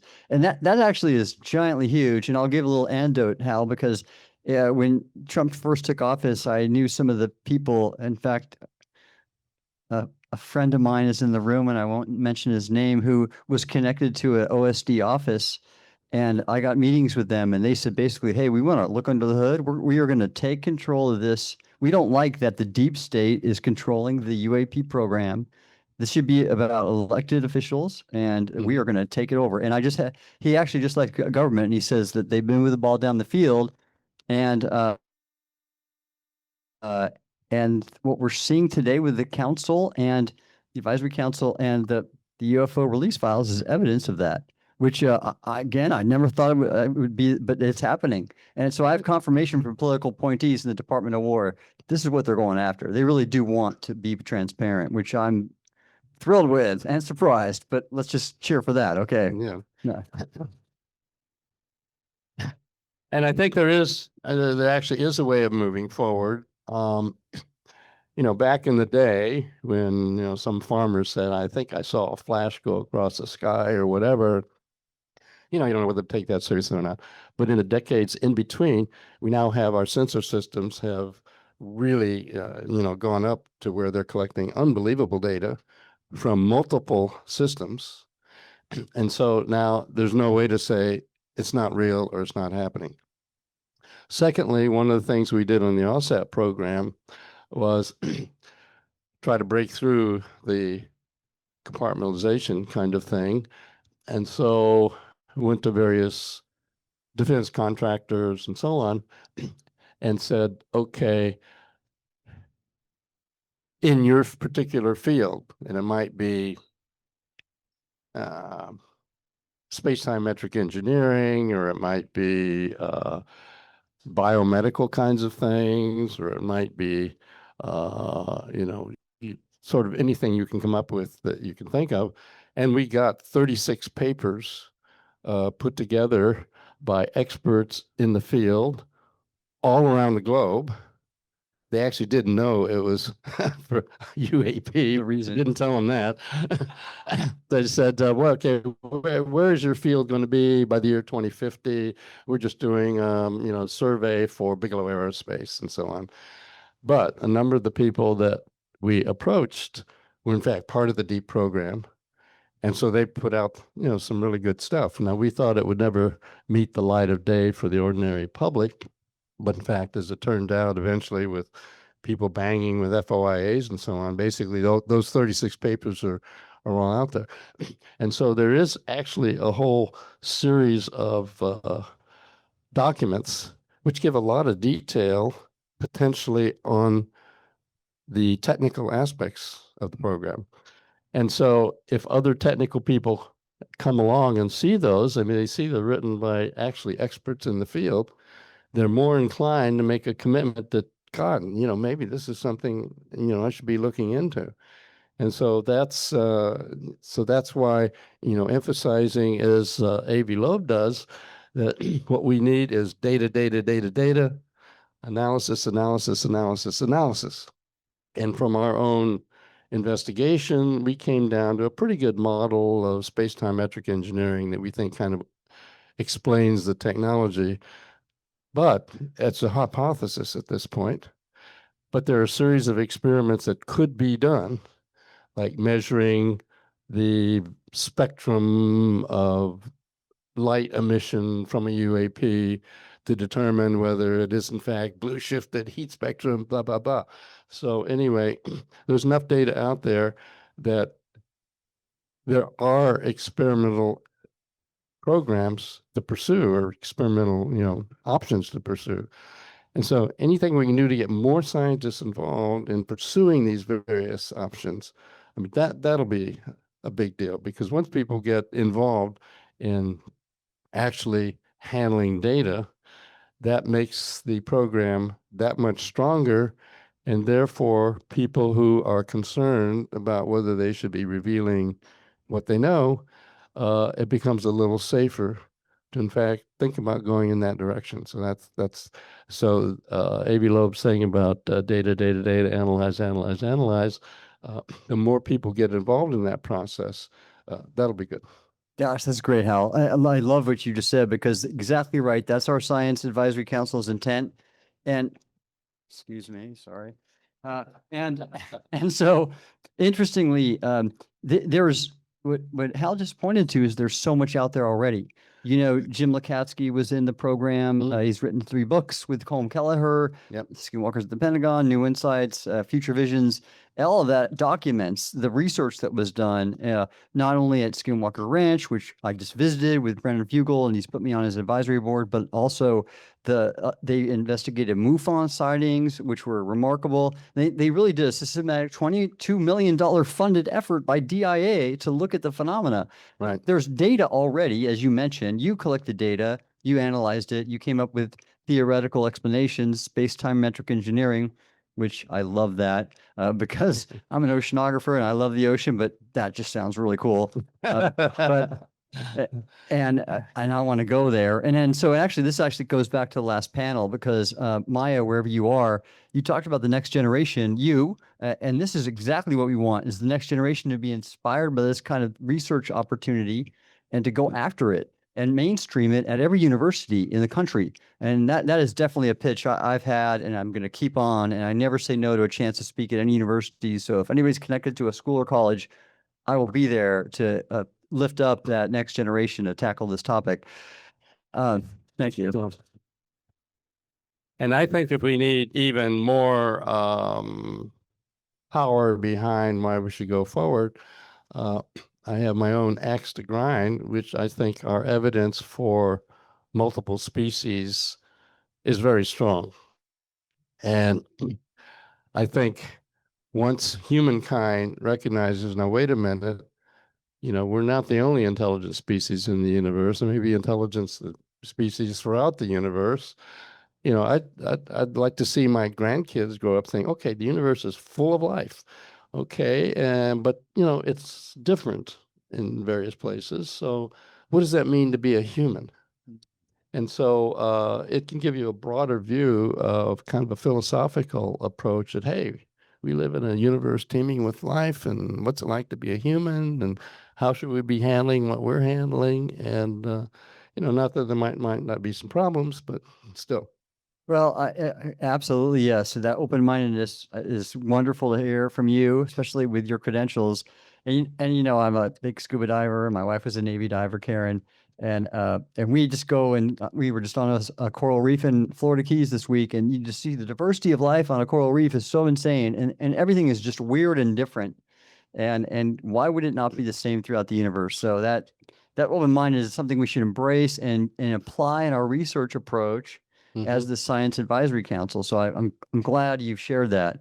And I also have, from this previous speaker, of course, I have my other nefarious background in doing remote viewing for the CIA and all that kind of stuff. And so, oh yeah, just by the way, by the way. And so we had people doing, out of body work and collecting intelligence data from around the world and so on. So, I know that that's real as well. And so, in fact, I think what all of these things are telling us is that the universe is a much more complicated, but also much more interesting place. And, we just need to take that on board and dive into it and help promote people who want to move things forward, not try to hold things back. Important to do. Absolutely. Yes, Hal. Thank you. And that's great. And I'll go back to you, Maya, Marina, pardon me, because you articulated this so well in the last panel. Is our understanding of the nature of our consciousness and interaction with reality is expanding so rapidly. And yes, let's go after that. I love that Dobbs has a program here at a university. Let's get a university program like that everywhere and wherever there's a school of medicine. That should be, right? Think how much we could advance the knowledge if we do that. So I'm going to be your champion. Okay.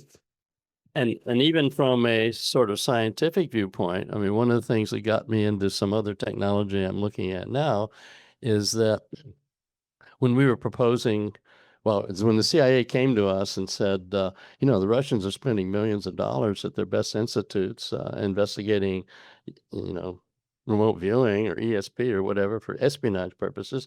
We think this is all nonsense.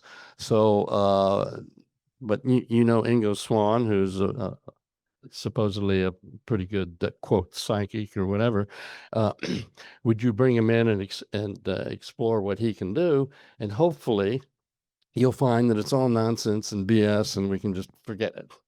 So anyway, I brought him in, and he had done some really fancy experiments on raising and lowering temperatures in another lab at City College in New York.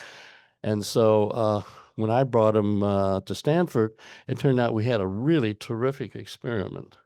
And the experiment was that we had a tiny quantum chip down inside of a device that was electrically shielded, magnetically shielded, superconducting shielded, acoustically isolated from the environment. No way could somebody do something to that little chip down inside. And ordinarily, the output of that chip just was a slow oscillation like that. And so he made it stop. I'm not talking about a little blip on a curve or something. I mean, he actually made it stop, and then he made it go twice as fast. And so it's when I wrote that up and sent it out. Eventually, it ended up in CIA's hands, and they said, "Oh my God, does that mean we hide documents inside of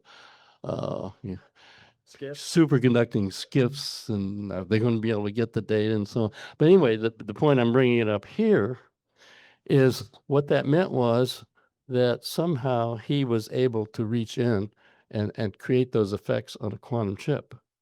Well, I knew it couldn't be brainwaves, because brainwaves are ordinary electromagnetic effects. So that meant that'd be something deeper in the human being to be able to get through that kind of shielding. And so as it turns out, there's a whole quantum underlay to ordinary EM that people have been talking about, Stu Hameroff and so on, about microtubules, and maybe you can get quantum effects in the brain. So maybe the brain's and consciousness activity isn't just neurological firings. There's some additional really exotic fields involved. And so I think that, in fact, that's true. So even in those kinds of experiments, they're opening up ideas that can actually be pursued scientifically. And so I and some colleagues are pursuing some of this stuff scientifically. So all of these areas, from my viewpoint, are really quite integrated, and all showing that there's a whole lot more, even to an ordinary human being, thinking thoughts and having effects in the environment than we usually give it credit for. Wow, that's fantastic, Hal. Yes, please go ahead, and thank you. So I'm going to wrap it up here with you, and maybe turn it over for some questions. But quickly, so we have this Disclosure Foundation forum tomorrow. You'll be on a science panel. I'll be on a national security panel. Do you want to give anybody a spoiler a little bit about what you're going to talk about? Well, I am going to bring up the idea that since our data has gotten so good and things are so compartmentalized, that we really need, even from a national security standpoint, to open that up. So even though we need to keep things that are important for national security, protected, nonetheless, we need to break down the barriers so that our own scientists can make more progress faster Otherwise, we're putting ourselves at the behest of potential adversaries. Right. I couldn't agree more, because think about this, the scientific enterprise in the US is massive. It's federal, it's private sector, it's academia. And by restricting this knowledge from them, is going to disadvantage us, because like you said, China is not holding the brakes. They're giving it to all their top tier scientists. So we should be doing the same thing, caveating that some things we'll have to keep tight for national security. But yeah, unleash it to this great scientific enterprise, because and that's going to allow us to really move forward and discover great things. In fact, I have my favorite quote is that, and many of you may know it, Edward Teller, who was the father of the H-bomb, he's on the Manhattan Project. So if ever there was a more security-minded person, it could hardly be anybody beyond him. But after the Manhattan Project kind of wound down, he gave a very important speech in which he said, even though we had all this security in the Manhattan Project and we marched along at a certain rate to develop the atomic bomb, Russia over here basically marched along the same ladder and got there at kind of the same time. But electronics, we didn't classify. And we developed chips and all that kind of stuff. We took off like a rocket and left Russia in the dust. So there you go. That's why we need. Amen. Great story. Wow. I am grateful, and you should be too, to be in the presence of this amazing mind, Hal Pudoff.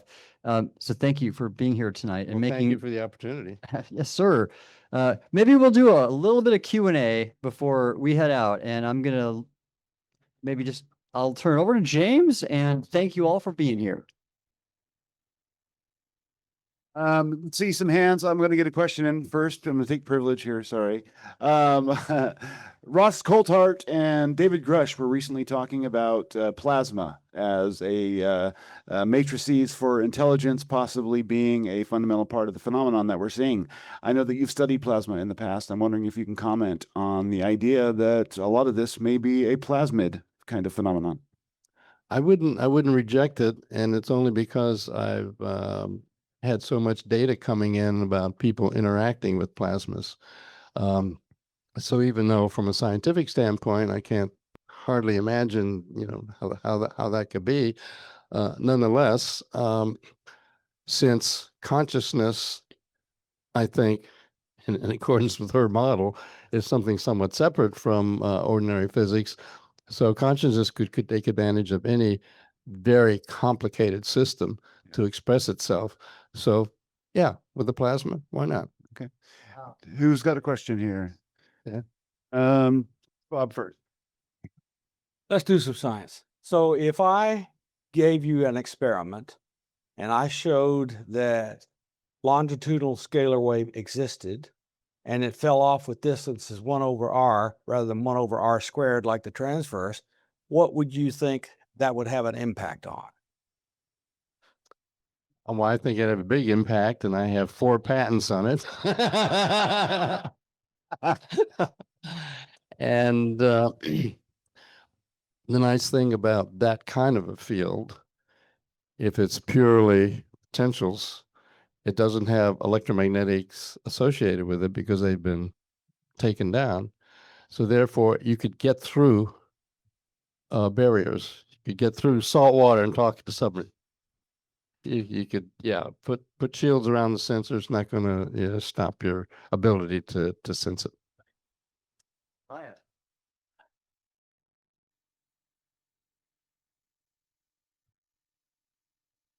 Wait. We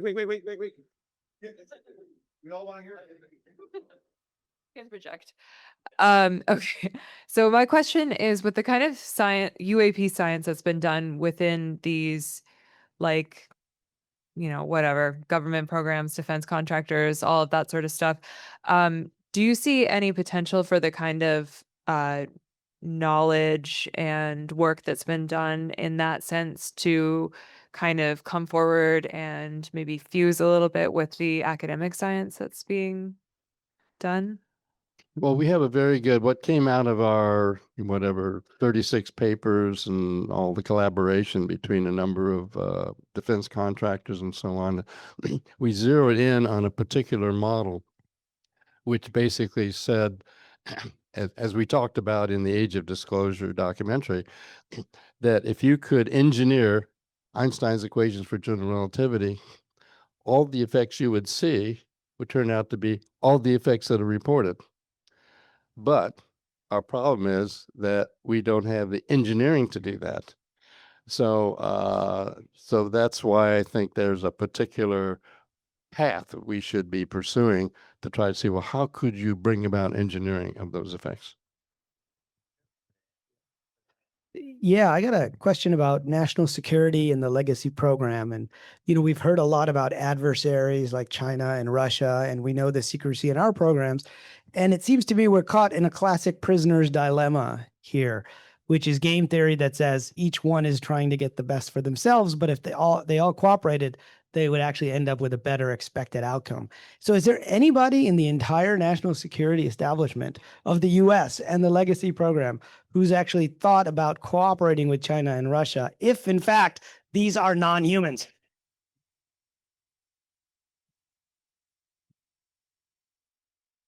Certainly at a sort of a personal level with other people, I've seen that idea proposed, but right now the deep state and the legacy, they just don't want to go there. So even though we have information on Russia crash retrievals and Russia has information on our crash retrievals, we're still not shaking hands as far as I know. Yeah, that's a really great question, Riz. And from what I know, being in the government previously, not very long ago, and being tied to the government now with this council, it'd be nice if we all got along. But right now, Russia and China are not getting along. Okay, we it's not our fault, in my opinion. And that's going to create a lot of dilemmas. And actually, our panel tomorrow at 10:30 is going to talk about this. So if you're all going to come, check it out. But I do think that once, if out of what's going on now with the release of data, it becomes more clear that in fact there are many intelligent species throughout the universe, then I think that could lower the resistance for all the humans to get together and think what it means to be human.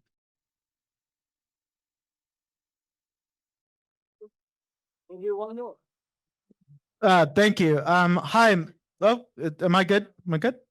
Cool. Hi, my name's Benji. Honored to be here. My background's in astronomy.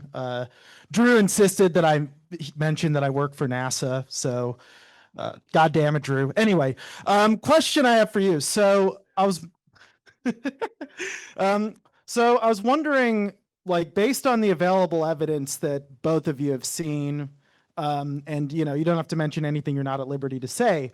Do you have a favorite hypothesis for what you think the origin of the phenomenon is? Is there anything that kind of points in a particular direction? And also, Hal mentioned there being evidence of multiple species. I was wondering if you could elaborate on what exactly the character of that evidence is. Thank you. Well, the character of the evidence is briefings by intelligence officers that I think know what they're talking about. I have not myself seen evidence of different species, because it turns out that the biological material and the scientific material and the propulsion material are all so stovepiped that we don't get access to each other's data. So that's why I don't have direct access to that kind of thing. But nonetheless, I accept that it's true. Okay, thank you guys very much for a stellar conversation, fireside chat. Amazing. And then we have one final coup de grace, coup de Ross. Ah, hey, is he there? Oh, good to see you. So I've just got off 26 hours flying from Australia, and I'm meant to sound erudite. So give me a break, guys. What I was really struck by is my wife's a bit of a worrier. She thinks it's crazy for me to hang out with all these crazy people who talk about UFOs. And what I've come away with, though, from this whole experience in the last 8 years that I've been looking at this subject is I get more and more optimistic. More and more optimistic. I mean, from little things, big things grow. Here we are, we've packed out a pub. There's no free food, no free beer, and you're all here. But so it struck me initially when the panel first started, it struck me that what we were going to hear were the classic complaints about stigma, which is, of course, one of the most common complaints that we get from scientists. And notwithstanding the fact that each speaker talked about, I think Marina talked about how we don't talk about UAP or NHI. And yet the interesting thing is we are. And she was talking about how she's intrigued by non-local consciousness. And I took real heart, Marina, from the fact that I attended a conference in Barcelona last year, and Hal was talking about Stu Hameroff's great work with microtubules. And there is solid science on the possibility of a quantum connection in the brain that allows the human brain to engage non-locally. So there are reasons for optimism. Maya, I'm so glad you didn't do your dissertation on that pension fund, wherever you are. I take great heart from the fact that you've been able to defend a PhD on UAPs. And think about it this way. If it turns out that your dissertation says that we're all crazy because we really think there is something to this, you're still causing mischief and having good fun, and it's much more interesting than pension funds. Riz, again, you talked about how you don't talk about UAPs until you've got tenure, which I found very, very sad. But the simple fact is, I actually found it very interesting. There was a comment you made, it really struck me. Some stories are the beings presenting themselves, and that's their way of us trying to make sense of them. And it struck me, you and I were talking earlier about John Keel and how he said it all 30, 40 years ago, the British author. And I take great heart from that frankly, the more I get into this subject, the less I know. The less, I mean, I think, Stephen, you actually said off the top that the most disruptive theories are the ones that come closer to the truth. And I really think that that's where Stephen got. Yeah. I think that really is the nub of it, that frankly, the closer that we get to trying to understand the subject, the less we know. But the most interesting theories are the ones where, as Hal has intimated with his crypto-terrestrials thesis, the most interesting and ultra-terrestrials, my apologies, the most interesting explanations are the ones that are the least obvious. I've got so much that I took away from what everybody said, and I noticed that there was a kind of a contradiction going on at times. Sometimes people were saying that, people aren't willing to talk about this stuff. Marina, you talked about how the Department of Psychiatry kicked DOPS off the campus, which I thought was absolutely incredible. And then I was reminded of John Mack's experiences at Harvard and how he overcame that and wrote a fantastic book and tragically died too soon. But then I took great heart from what Maya said about the younger audience. And this is the thing that really strikes me. We're all, most of us, of a certain age, and we have this hang-up, this stigma, this residual taboo and ridicule that we attach to the subject. I was talking to Mike Gold today, who was a former member of the NASA study panel that did the investigations into UAPs inside NASA. And he was talking about how stigmatized the whole subject of UAPs inside the space agency. And yet, here we are. There's a young group of people studying at university wanting to engage with the subject of UAPs. And I find the more I do public speaking on this issue, the people who are totally uninhibited and very open to the possibility of multiple species howl, of alien beings, or whatever these entities are, it's the young people. It's older people like myself that have got the hang up and still treat this with ridicule and to some degree with contempt. So I guess what I wanted to say was I come away from this blissfully optimistic. I think one of the nice stories was the description of the autistic telepathic children. And I've had some dealings with this myself. I've been talking to similar kids in Australia.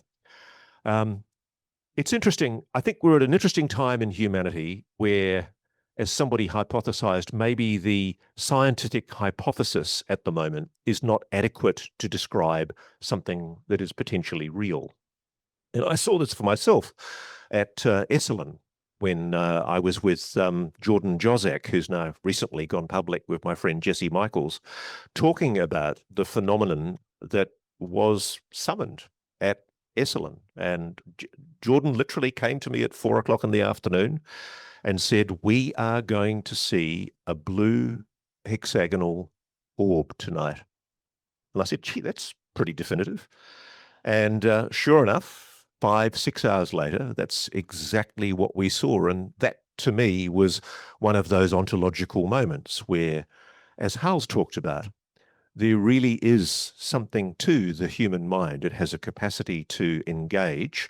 I've seen that psionic engagement for myself, and I'm well aware of the way that it's being used inside the legacy program. And despite the fact that, as one of our speakers tonight discussed, we have modern psychiatry being so dismissive of these abilities, of these phenomena, as Hal has testified, there were rigorous, controlled, peer-reviewed experiments done at Stanford that I think definitively proved the phenomenon is real. And it's interesting because anytime I talk about this in a social context, especially in Australia, which is about 20 years behind this part of the world in terms of openness and awareness of this issue, normally around the dinner table, there's a psychiatrist. I don't know why it's normally psychiatrists. They really hate this subject. And I just think we just have to accept that materialist science at the moment is inadequate to explain a phenomena that is increasingly, as this audience can attest, becoming verifiably real. And we shouldn't be frightened of engaging and asking the questions. And if people are treating it with ridicule, stigma, and taboo, that's their problem, not ours. Thank you.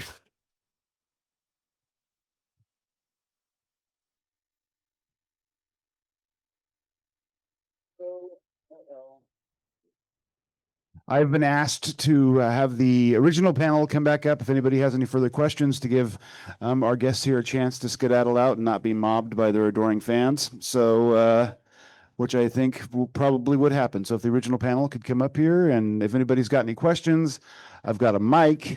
I'll hand them out. Anyone? No.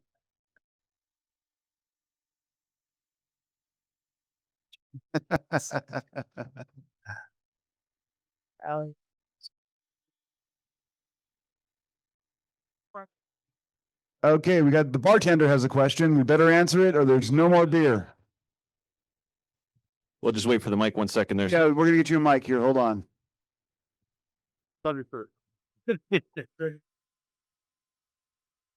Yeah. They were sucking. I mean, up to you. So first of all, thanks everyone for coming. It's been a great evening. I kind of have the devil's advocate question. I understand when we would be looking for other intelligences in other places, but what about us makes them want to come visit us? Why would they come here to look for us? I mean, we're not very advanced scientifically and things like that. That is a deeply profound question, and I think we've all wrestled with that. Maybe they're coming because we need to be corrected. That's kind of my thinking. Thank you for that. I appreciate it. Anybody else have any other questions? Anybody, please. Somebody. Go ahead. You want to answer? We're fascinating. What are you talking about? Yeah. There's a entire discipline that I just got a PhD in, anthropology, that's literally just like observing people because we're so interesting and we do so many different interesting things all over the world. And yeah, and we always have. That's all. And what makes you think that they were not here before us? There you go. I would just add, just watch a few episodes of Star Trek.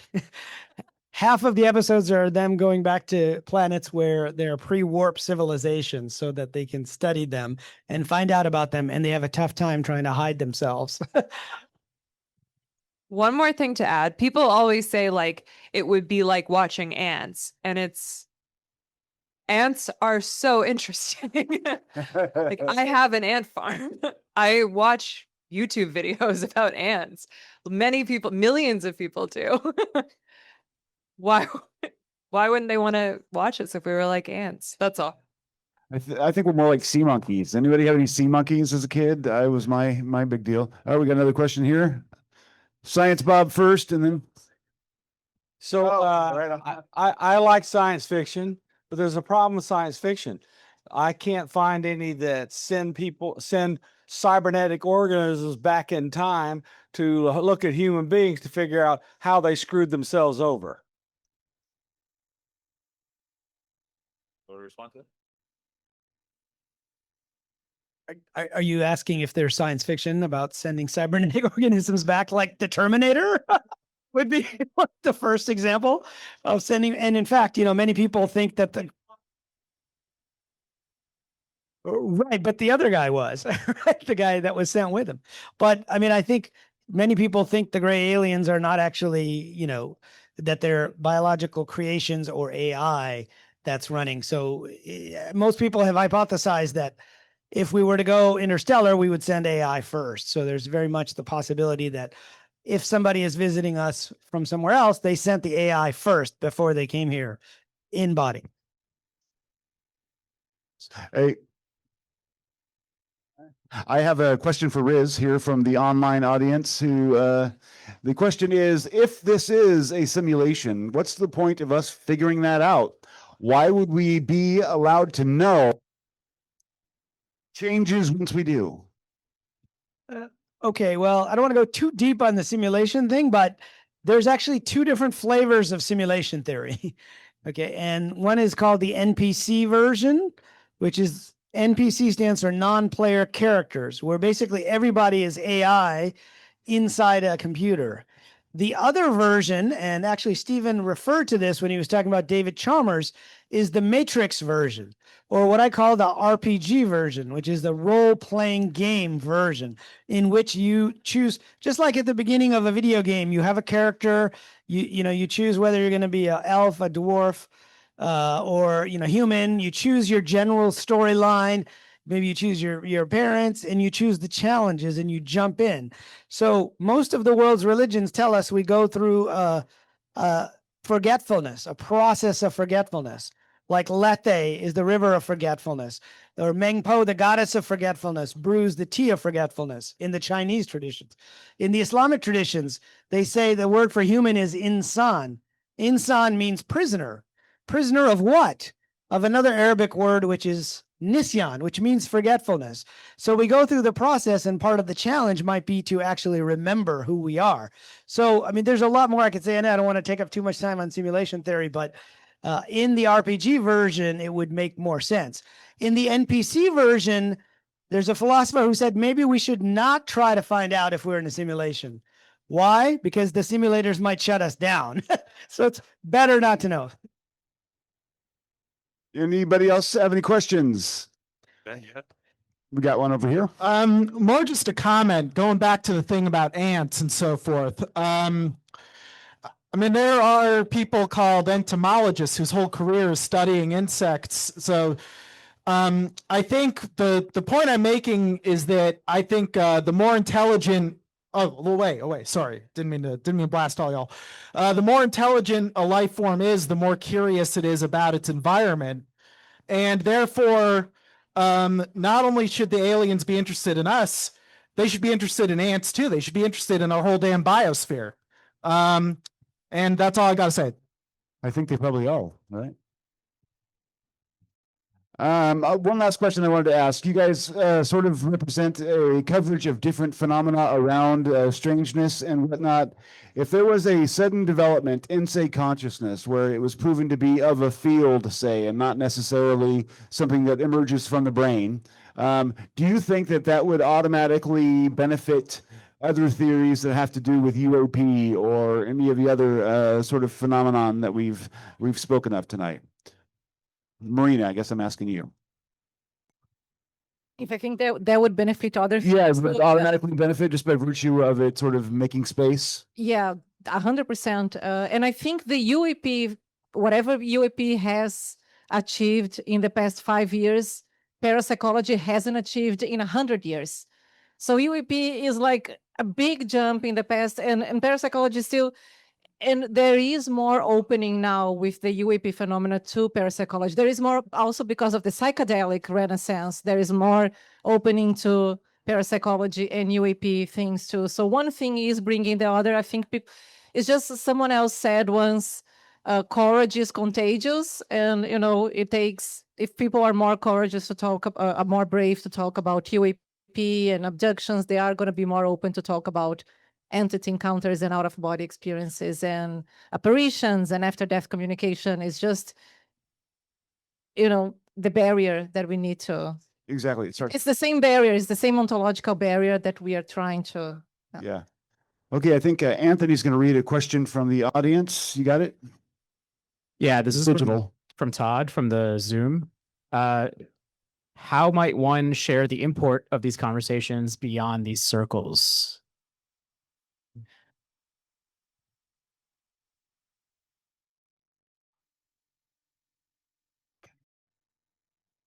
Like, as far as how to sort of bring these conversations into other fields and into your everyday life, is that how you interpreted that question? Beyond every circle we are in here. Yeah, fair enough. I mean, I think it just depends probably on who the circles are, right? Like, some people are just very openly hostile to the subject, but some people, like I've found in talking about my work, and Riz kind of hinted at this, that like in social sciences, it's always been acceptable to study the people who believe, right? Like, if your research question is like, why do these wacky people believe this wacky thing? And people definitely often sort of assume that that's where my work is coming from, and will, like, I've heard some rude sort of comments from people about like, oh, you must have to pretend the world is flat or whatever. But oh, sorry. Anyway, I think, it's worth testing out with people in your life. This is just kind of a personal thing. It's worth testing out whether people are open to this, because I think people can surprise you, and that certainly has happened to me a lot. I went from someone who was interested in the subject my whole life, and like certainly in my family, it's not necessarily something that's taboo, but I went from someone who was like privately interested but didn't really talk to anybody at all about it, to someone who everyone now knows that I am like the crazy alien person. But I think most people are actually much more accepting of it than maybe we would assume or give people credit for. I guess that goes to what Ross said as well, right? Like, anyway, I'm done. Yeah, I would just add that, adding on that last point, I think most people are open to these kinds of phenomena because they've had experience. I mean, if you look at the polls around UAP, around aliens in the general public, you get pretty high numbers of people who believe these things are happening. I mean, how many people here have ever had a death in the family and they had a dream or a precognition or something that was simultaneous to that death? I mean, this is such a common occurrence. It happens all the time. So I think by tapping into occurrences that already happen, it's one way to bring some of these topics, because everybody knows somebody in their family who's had these types of experiences. So that's the first answer. I guess another answer is translation. Like, part of the reason why I wrote my book about the simulation hypothesis was I could talk about simulation to physicists, and I can talk to UAP people, and I can talk to Buddhist monks about it. And like, there are many scientists who will say, okay, I'm a materialist atheist, but okay, if we're in a simulation, which maybe they won't believe it, but at least they're willing to discuss it. They'll say, well, then maybe anybody that was outside the simulation could look like an angel or like a god to us.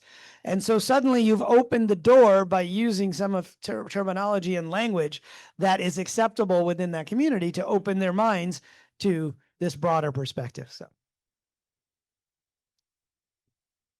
Okay, I think that's it for the evening. We have a round of thank yous that we're going to give here.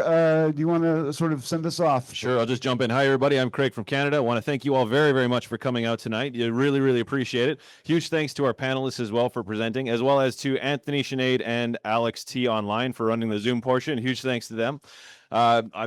Generally speaking, leadership isn't a position or a role. It's a function of human communities, and the coalescing of human communities from leaders like the people in this room has been fantastic to see over the last few years. And those leaders are sitting in front of you sharing some wonderful wisdoms tonight. So please come join a bunch more leaders at the Visible College, and we look forward to seeing a whole bunch of new member applications. Thank you all very, very much for coming out. Grab another couple of drinks and enjoy the rest of your evening. Thanks, everybody. And a big thank you to James for moderating a wonderful panel. Let's hear it for James, everybody.